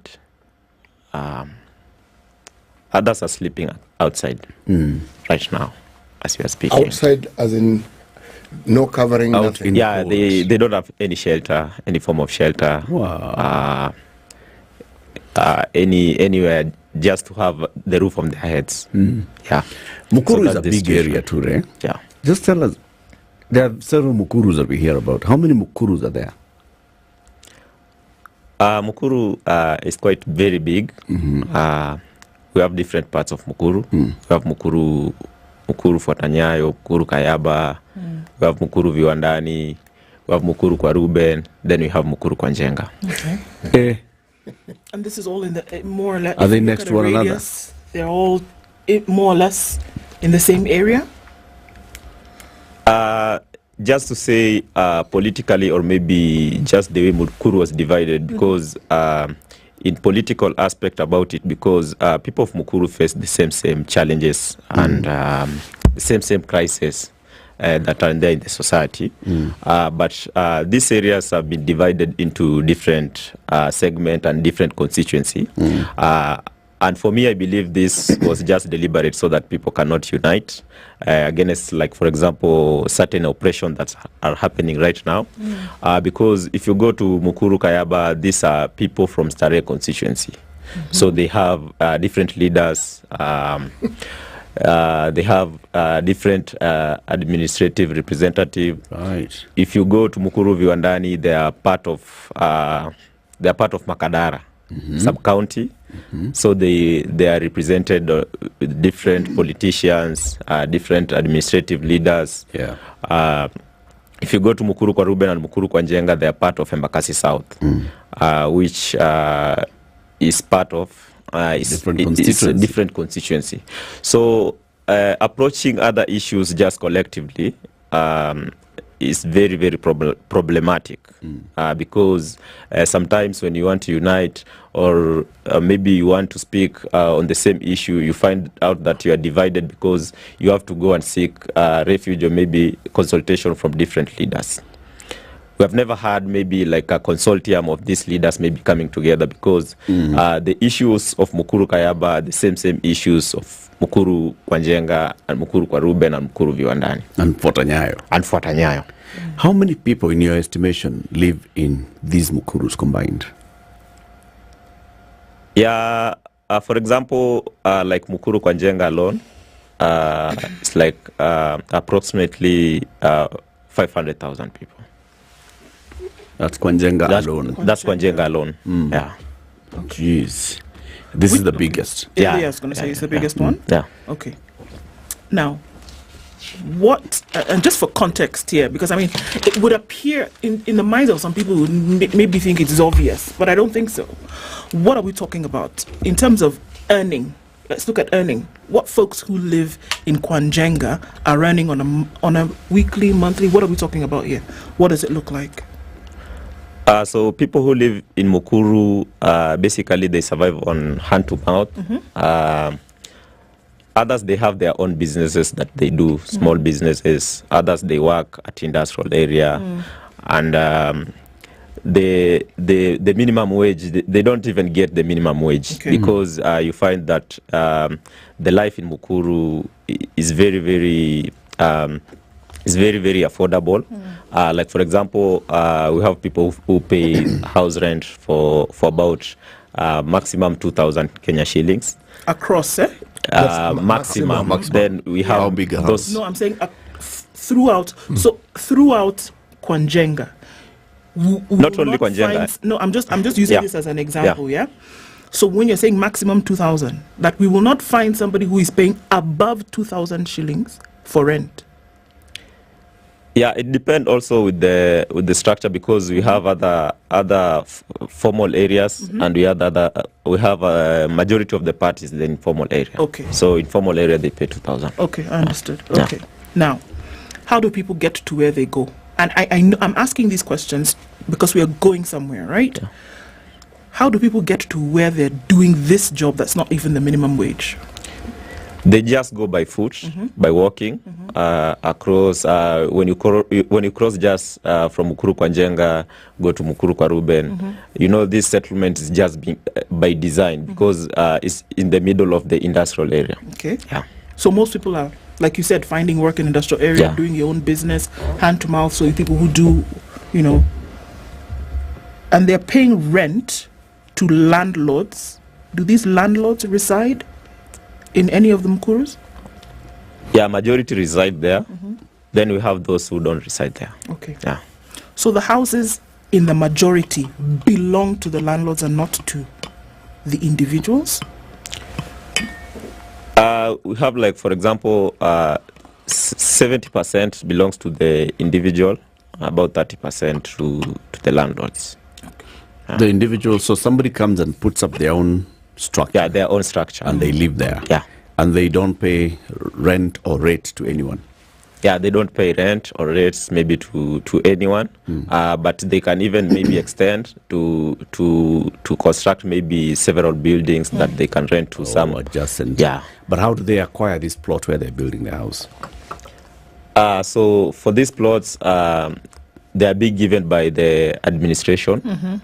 These are the leaders there in the community that they allocate this land, because you can't do anything, even constructing even a kibanda, without even administration being getting something from you. Ture, what do you mean by administration? Administration, we have local leaders, we have the area chief, then we have local representative.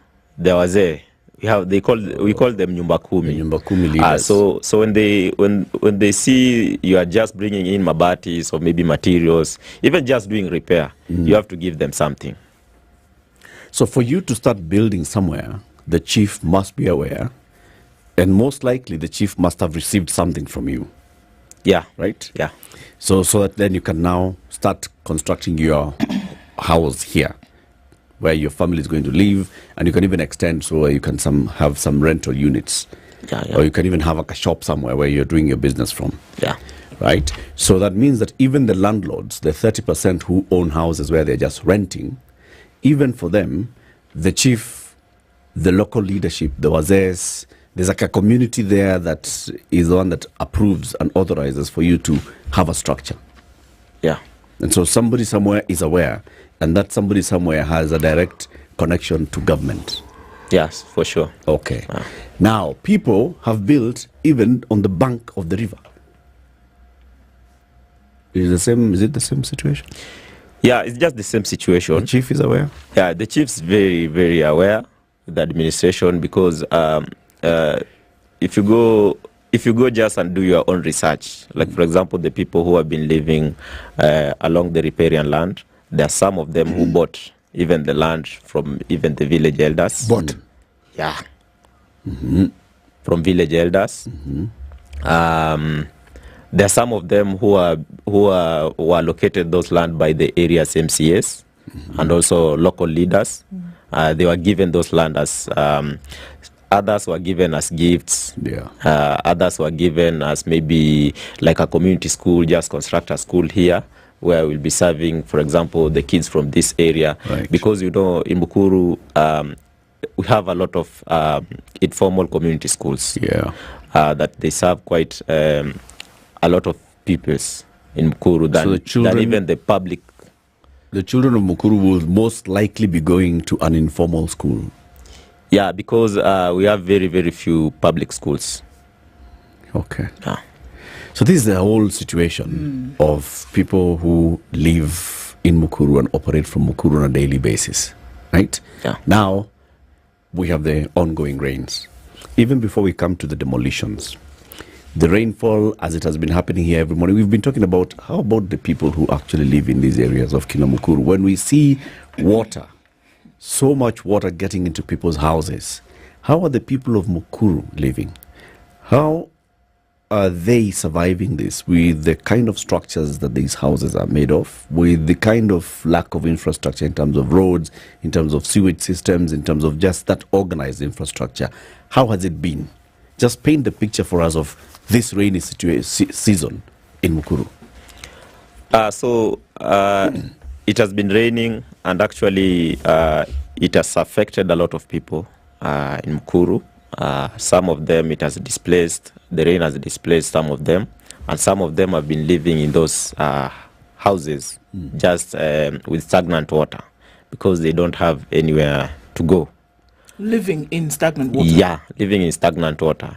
Even we have some household, like for example, if you go even right now, in Mukuru kwa Ruben, in Gatoto village, if you go into Kariobangi village, if you go into Mombasa village, there we are structured into different zones.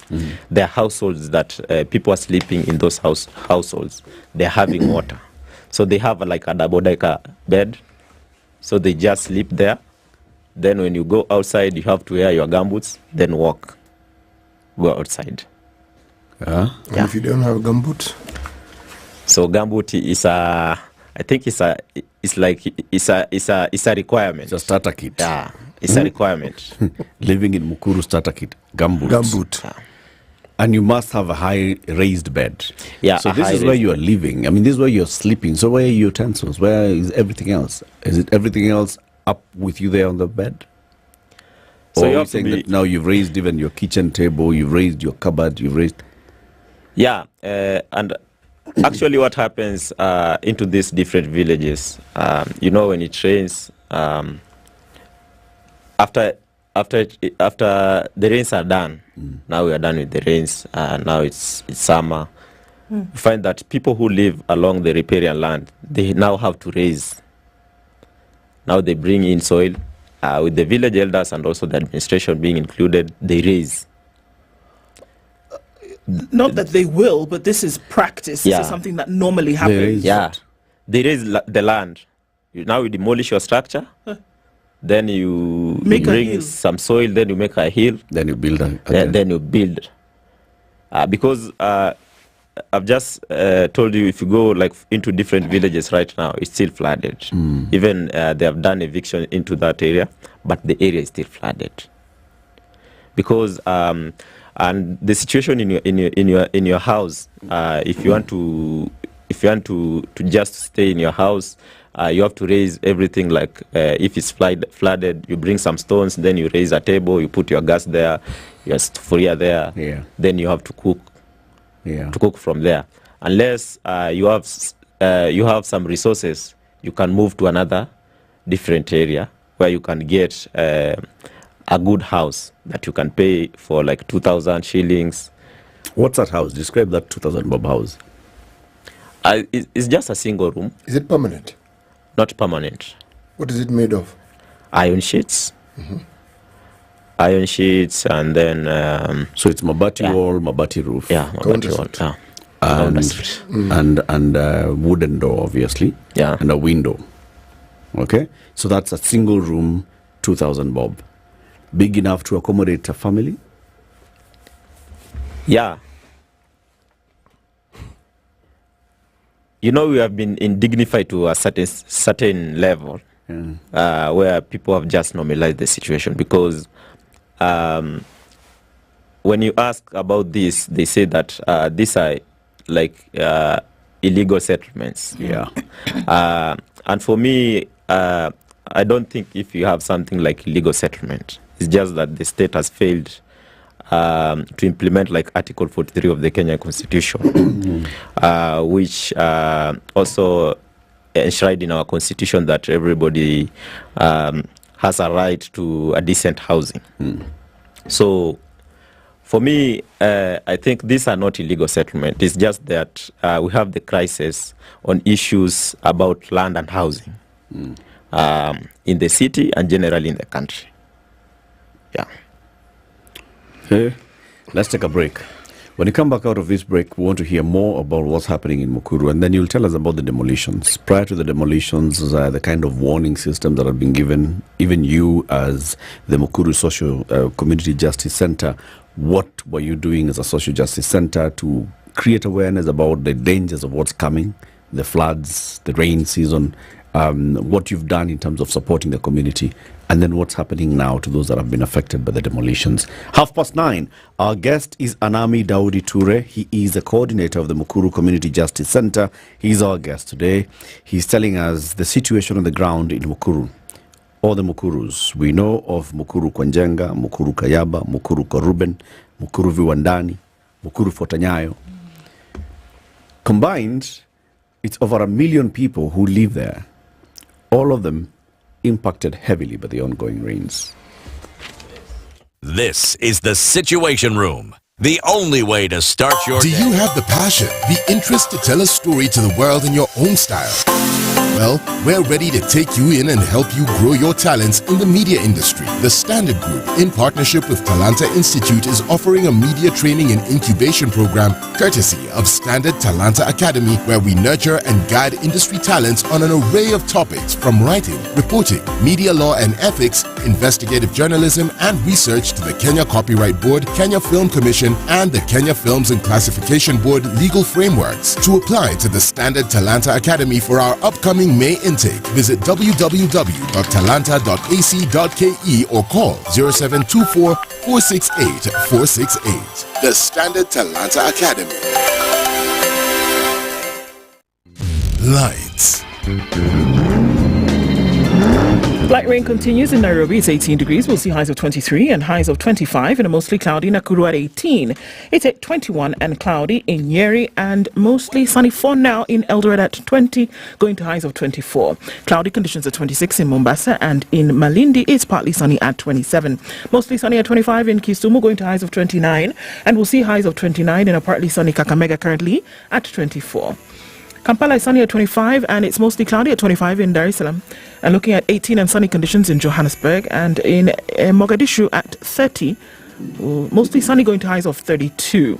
Addis Ababa is cloudy at 20 with highs of 23, and it's raining in Lagos, that's not letting up, at 27 with highs of 33. Sunny at 26 in Kinshasa, going to highs of 36.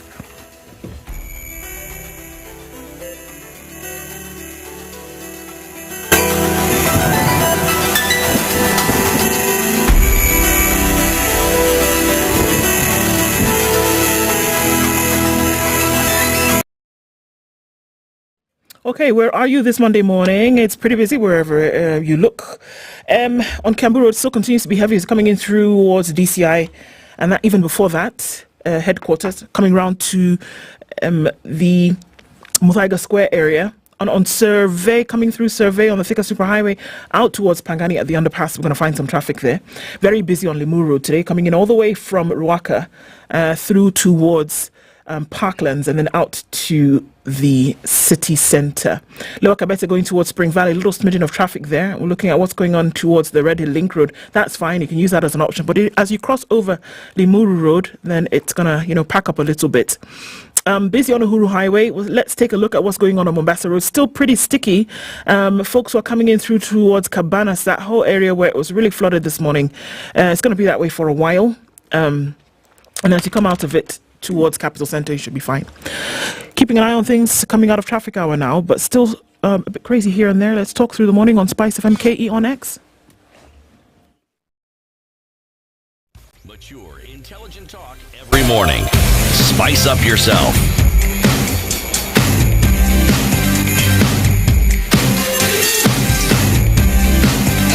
Mornings done right. 94.4 Spice FM, Nairobi. Let's continue the conversation with Anami Daudi Ture, who is the coordinator of Nakuru Community Justice Center, on what's going on in Mathare and Nakuru particularly. So we know, Ture, that on Thursday, the Ministry of Interior said that, people who live in these areas need to move. Actually, last week. And then we started seeing movement in the areas on Wednesday, Thursday, when the demolitions were now to begin. On Friday, when the president spoke and said, you people, you've got to get out of these areas, then it was then intensified. So take us through what happened getting into the weekend in terms of demolitions and the activities thereon.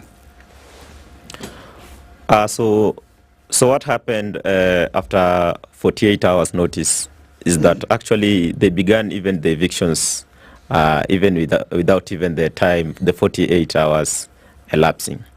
And you can imagine your family living in Nakuru, then you are given an ultimatum of 48 hours to vacate or maybe to move to another place.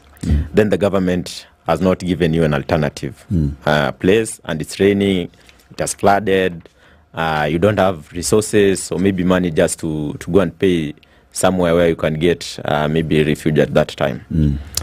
So the bulldozers came and they started demolishing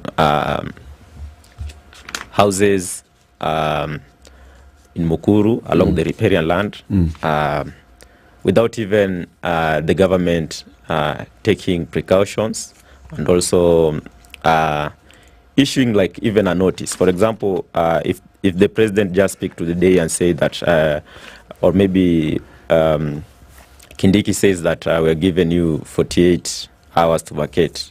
You know, in Nakuru, most of our households don't have electricity. Right. So people also access to information. People don't have access to that information that you have been given notice because you have gone to work, then you have come, you are tired, now maybe you are resting, so you don't know what's happening. Maybe it's not on a weekend where you can go to your base, maybe to watch a football match where you can get maybe some people just explaining what's happening or maybe the updates around. So most of people they were not aware. They were not aware that there's a notice in effect. Yeah, there was a notice. So most of them, women who went to market, like for example Mudhurwa, others who are in industrial area, they came, they found that their house were demolished, their livelihoods have been destroyed, and so houses were being demolished with things inside the house. Yeah, things inside the house. But then there's a local, like you said, there's the local Nyumba Kumi, which clearly is very active. There is a chief who is aware of these things. Their neighbors. Was there no communication that was saying, so tunakuja kwa hii area kuanzia saa 6, you can find a way of alerting the person who's, if there's nobody in that house, find someone who can alert them and tell them that this house will be demolished, get the things out? So, you know, with the evictions, there is assumption that there is assumption from administration and also those local leaders representing the area chief, that when just anything has been announced on television, that everybody is aware. There's just that an assumption, which is the lowest intelligence, the lowest level of intelligence. So there's that as an assumption that everybody is aware is supposed to move. So you find out that when the eviction started, most of people livelihoods and also property were destroyed, and actually some of them even died in the process. Like for example, Joseph Ombati, a 5-year-old, a case that we documented at Nakuru Community Justice Center, died in the process, just that no one was there in the house. So information that reached us from the eyewitness that he was trying just to get something from the house, basins, utensils. This is a 5-year-old. 5-year-old boy. He was alone in the house? He was alone in the house. Now the bulldozers have come. Where were the parents? I'm not aware where were the parents. I didn't ask that question because, you know, there was very, very emotional at that particular time. Also, you could not just go and ask, where were you? Mulikuwa wapi? Sijui nini na nini. So we were just trying to condone with them. So he was in the house, he had gone in, he was trying to remove some utensils from the house. Because he's seeing demolitions going on in the neighborhood. Then the bulldozer came, and you know, their structure, you know, these structures are just 10 by 10. Households are 10 by 10. What are these structures built with? Iron sheets. Then we have other structures that they have like a gorofa juu. They have been built with wood, then simiti kidogo, then another 10 by 10. So their structure was a gorofa. So iligongwa tu ikamwangukia. So he died. Then there were two people who are also trying to salvage what they could at that time. Then they died the process of when they were trying to bring in their to bring down their chumas, their mabati. Then they died on the process. Then there was a little bit of commotion, community members with the NYS servicemen and also the police officers. Then the anti-riot police officers came and tear gas people, then they chased them away. And actually the chief was very, very rude at that particular time. I was there. Let me ask, what exactly were the anti-riot police doing there? So they were there just in terms of if there's any resistance from community. Was there any resistance? No, there wasn't any resistance.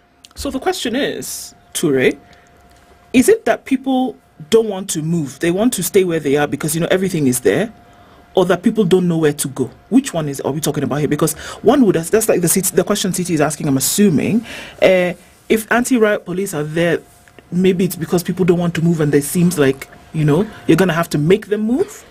So is it that people don't want to go, or truly, where are we supposed to go from here? If it's a precautionary measure, then where does the lobbying of tear gases come in? Where does it come from? It's just that, there was a reaction from the community when the 5-year-old died. Naturally. Yeah. So that's when the police were just there standby to tear gas to disperse anyone who is trying to bring in resistance, and actually they were not even assisting. Okay. So that was the situation at that particular point. But the question that you have just asked is not that people don't want to move. It's just that then we are moving. Where are we going? Sure. From here.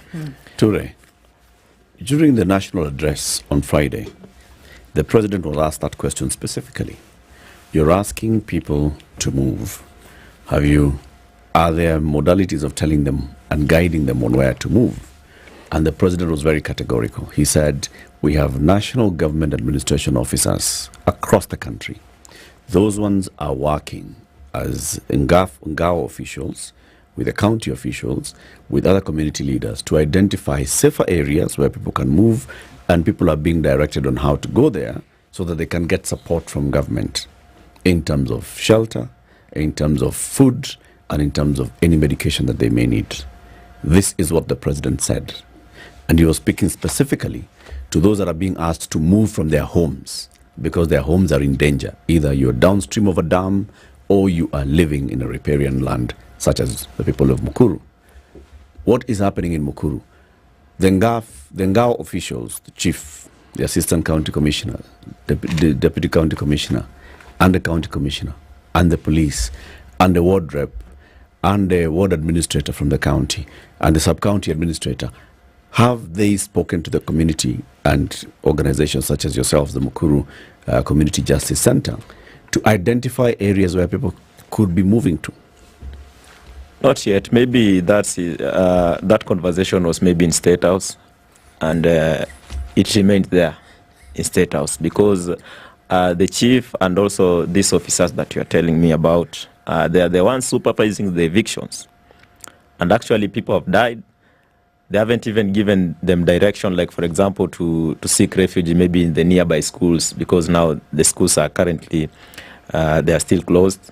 So for me, I think that conversation was with the president and maybe the journalists who are there. Because you know what happens when the president says something. He was joking about it, because we haven't seen anything about that.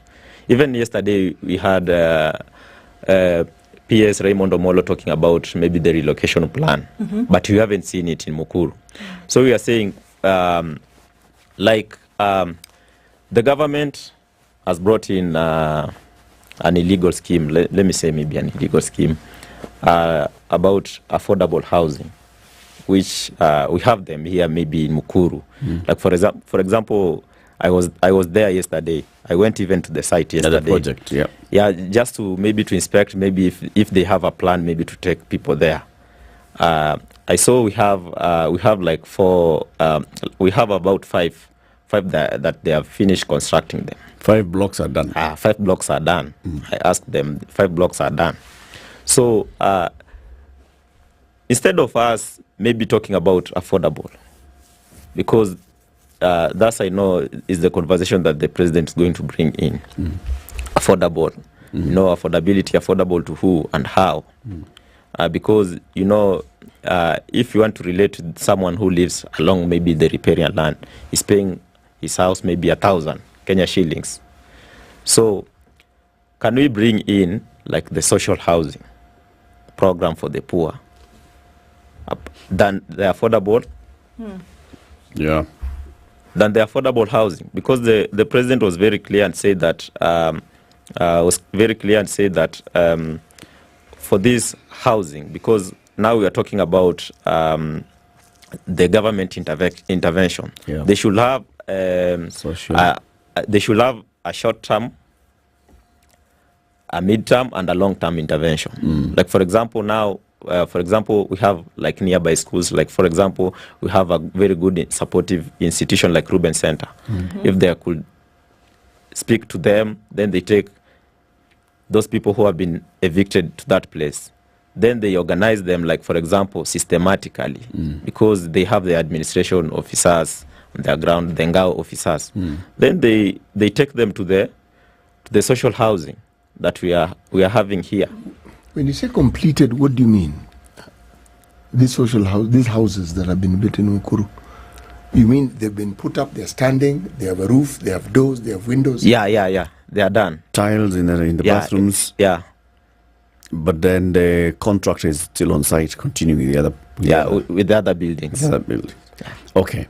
So how much do you know about that particular project? Because what we've heard from, in fact, even the Principal Secretary for Housing, and he told us about that particular project, he said this is mostly going to be the social housing scheme, and the bigger beneficiaries are going to be communities around Mukuru who have already been identified, and the identification is still ongoing on the people who will then get first dibs on the social housing that is coming up there. Are you aware of that? I'm not aware of that because we haven't seen any enumeration being done in Mukuru particularly concerning the social housing, though the president says it's affordable housing. So I'm hearing for the first time saying that some of them have that element. So in the affordable housing, there are 3 elements to it. There's the social housing, there's the affordable housing, market housing, and then there's another market housing. So yes, not all of them have theirs. So at this point, at this particular time, there are people who don't have anywhere to go. Yeah. So it could have been the first like let's say like test or maybe a pilot, just to provide the people who have been evicted, take their details, take their names, then be clear. We are having this plan. We are going to take you to these houses, social housing. Then you are going to pay this and this and this. This is the system that we have, but we don't have that clear information. So where are people going? Where are people going right now? If your house has been brought down, New as of Jipange, Thursday last week. Okay, explain to me. This is important to When you say Jipange, what does that mean? Una Jipange how? Where are you going? Are you going to put up with a neighbor? Are you going down the street and putting up what's happening exactly? So we have people who have built makeshift just around, who are still there, and we have those who are trying to seek refuge to other like relatives, just to go and stay there so that they can plan for themselves for some time. And we have those we don't know where they are going, because It depends. Sometimes, say we have those who own the structure, then we have those majority who are living there. So you have to just to demolish, then put your mabatis, your mbaos at safe place, so that you can get at some point where you can take your materials or maybe get somewhere maybe to rebuild, which is very, very difficult at some point, even right now. So what's happening right now is that people are stranded because I can't even explain where they are going. Honestly. No, you need to. I mean... Are you able to answer, even if you just think about 3 families that you know of? So their houses were brought down. They had managed to salvage some things from the houses. Where did they go to? Where have they gone to? Are they living with neighbors? Did they look for another house somewhere that was empty, that was vacated, and they moved in and, they'll start paying rent? Did they move to, because you're saying they did not go like to Nakuru center, they did not go to schools, shelters. So where have they gone to? Or are they sleeping outside? We have some who are sleeping outside. In the rain? Yeah, who are sleeping outside. Even if you go there right now, you can even go there because I'm just going there and I'll be living here. So we have those who are sleeping outside, but they have taken their children to their neighbors. Maybe they have managed like maybe 6 people. They get a rental somewhere, then they get their children there because parents, they take a lot of care for their kids, of course. For their kids, and for them they just look for somewhere maybe for shelter. Yeah. Others, they take their children maybe to their relative. Maybe they go to live to their relative who is maybe around in Nakuru. So it means those who don't have relatives and those who don't have friends, you are genuinely stranded. Yeah, you are genuinely stranded. Something I'd like to ask. The vast majority of people who live in those houses, you said they work in places like industrial area. Okay? And from what you've said, the numbers of people who live in these Mukurus does not decrease, it keeps increasing. Yeah. In the time when the houses were built, the affordable houses, the social houses were being built, did you ever have public participation where you were told how people within the areas of Nakuru could benefit from this housing? No. The chiefs, the leaders, the MCAs, the MPs never came to you and talked to you and told you that you see these things being put up, you'll be beneficiaries of it? No. All right. Now, you mentioned also that there has never been any enumeration of the people who live there, so that someone can tell you, enumerate as in you live here, you live in this one of these Mukurus, etc., and it is possible for you to have or acquire or live in. None of that has ever taken place. So the enumeration that is being done, we are the ones doing the enumeration with other CBOs in different areas. You're doing the enumeration now? Yeah, we are doing our own enumeration with people who lives there. Like for example, in Viwandani, we are working with other groups like Wajuku Arts, and Mukuru kwa Ruben, we are working with Mukuru Youth Initiative and other community-based organizations. They are conducting enumeration. Okay. But we haven't seen any government official. Is it possible that it could be happening?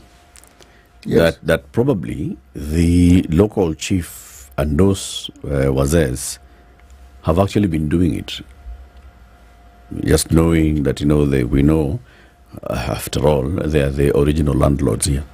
Just knowing we are X number of houses, so just write names. Whether those names are real or imagined, could be something else altogether. But is it possible that these national government administration officers have actually submitted names of supposed beneficiaries to the Ministry of Housing and said that these are the people who are vulnerable people living in Nakuru who would benefit from the social housing scheme once these houses are done?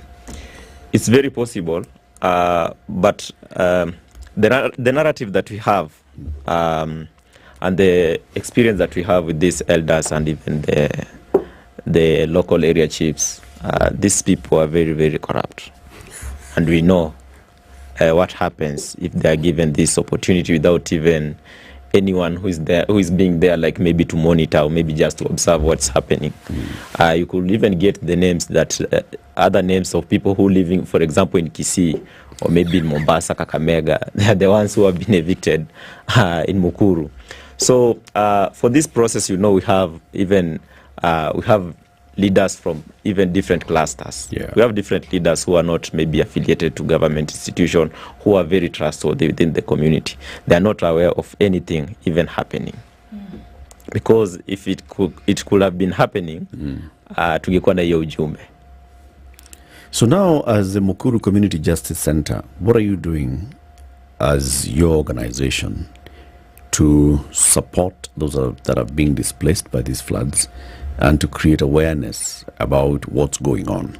Because clearly, you need then to have a way of, once a notice is issued by government, to make sure that people actually get to hear about it. Or once certain communication comes, even if it says that those who have been affected, please register with the local chief or come somewhere here and the other, we shall give you support. People need to know about it. Are you doing anything like that as Nakuru Justice Center? So for us, we are a team of human rights defenders, and our main role is to document cases of human rights violation within the community, and also just what you have said in terms of making sure that community are aware of what's happening. So we have been conducting community dialogues, having conversation with community, with our communities across Nakuru, in terms of what has been happening, and also the ecological crisis, like the flooding that we are facing right now. They have been aware, and also we've been working hand in hand with the CBDRT. We also have the team from Red Cross, which are also part of our team. We have been also sensitizing community, but what we have done quite a lot, which we have seen has not been enough, because we didn't anticipate to have such heavy rains and also such natural disaster that we have been experiencing, which also it surpassed our capacity. So we tried to do what we could to rescue who we could try, and also just to document those people who have been affected and where, how, and also to notify authorities, because for us as community organizers, we've been left to do so much because the government also relies to us, because there are some of the things we can do and some we can't do. Sure. So when we get information, we just call like for the area OCS or maybe area chief and inform him, this is happening, we need your support here. So for them, they just wait for the information so that they can respond. Something that I wanted to know or understand is, with the sort of problems we have, I'm using the Nakurus as an example, and we've been told of concerted and organized assistance that is supposed to be provided, whether it is foodstuffs, whether it is blankets, whether it is mattresses. How is this working? If indeed what I have just said is a reality. So for us, we have the victims, and we have been discussing this, but we haven't yet got any support to support them. But we have their list. So far, we have about 700 people who are affected, and this was severely in Kimondo area. Not the entire settlement, but these are just the names that I'm saying. In Kwanjenga, the ones that we profiled were about 600. Then we have other areas that like Kwaruben, we haven't synthesized and compressed and have that data. So we haven't got any donation or maybe any relief, just support. But we have been in communication with some of the partners who are who are showing interest to support, but they haven't even yet communicated. But for us, we'll be very, very willing to support the victims, because we have seen the government hasn't done anything.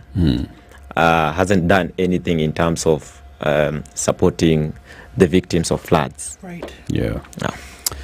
And right now we are having like 2 disasters, because we are having now floods, then we are having evictions. It's a double. So it's a double tragedy. Ture, thank you very much for joining us. Anami Daudi Ture is the coordinator of Mukuru Community Justice Center. He's been our guest, telling us what's happening in Mukuru.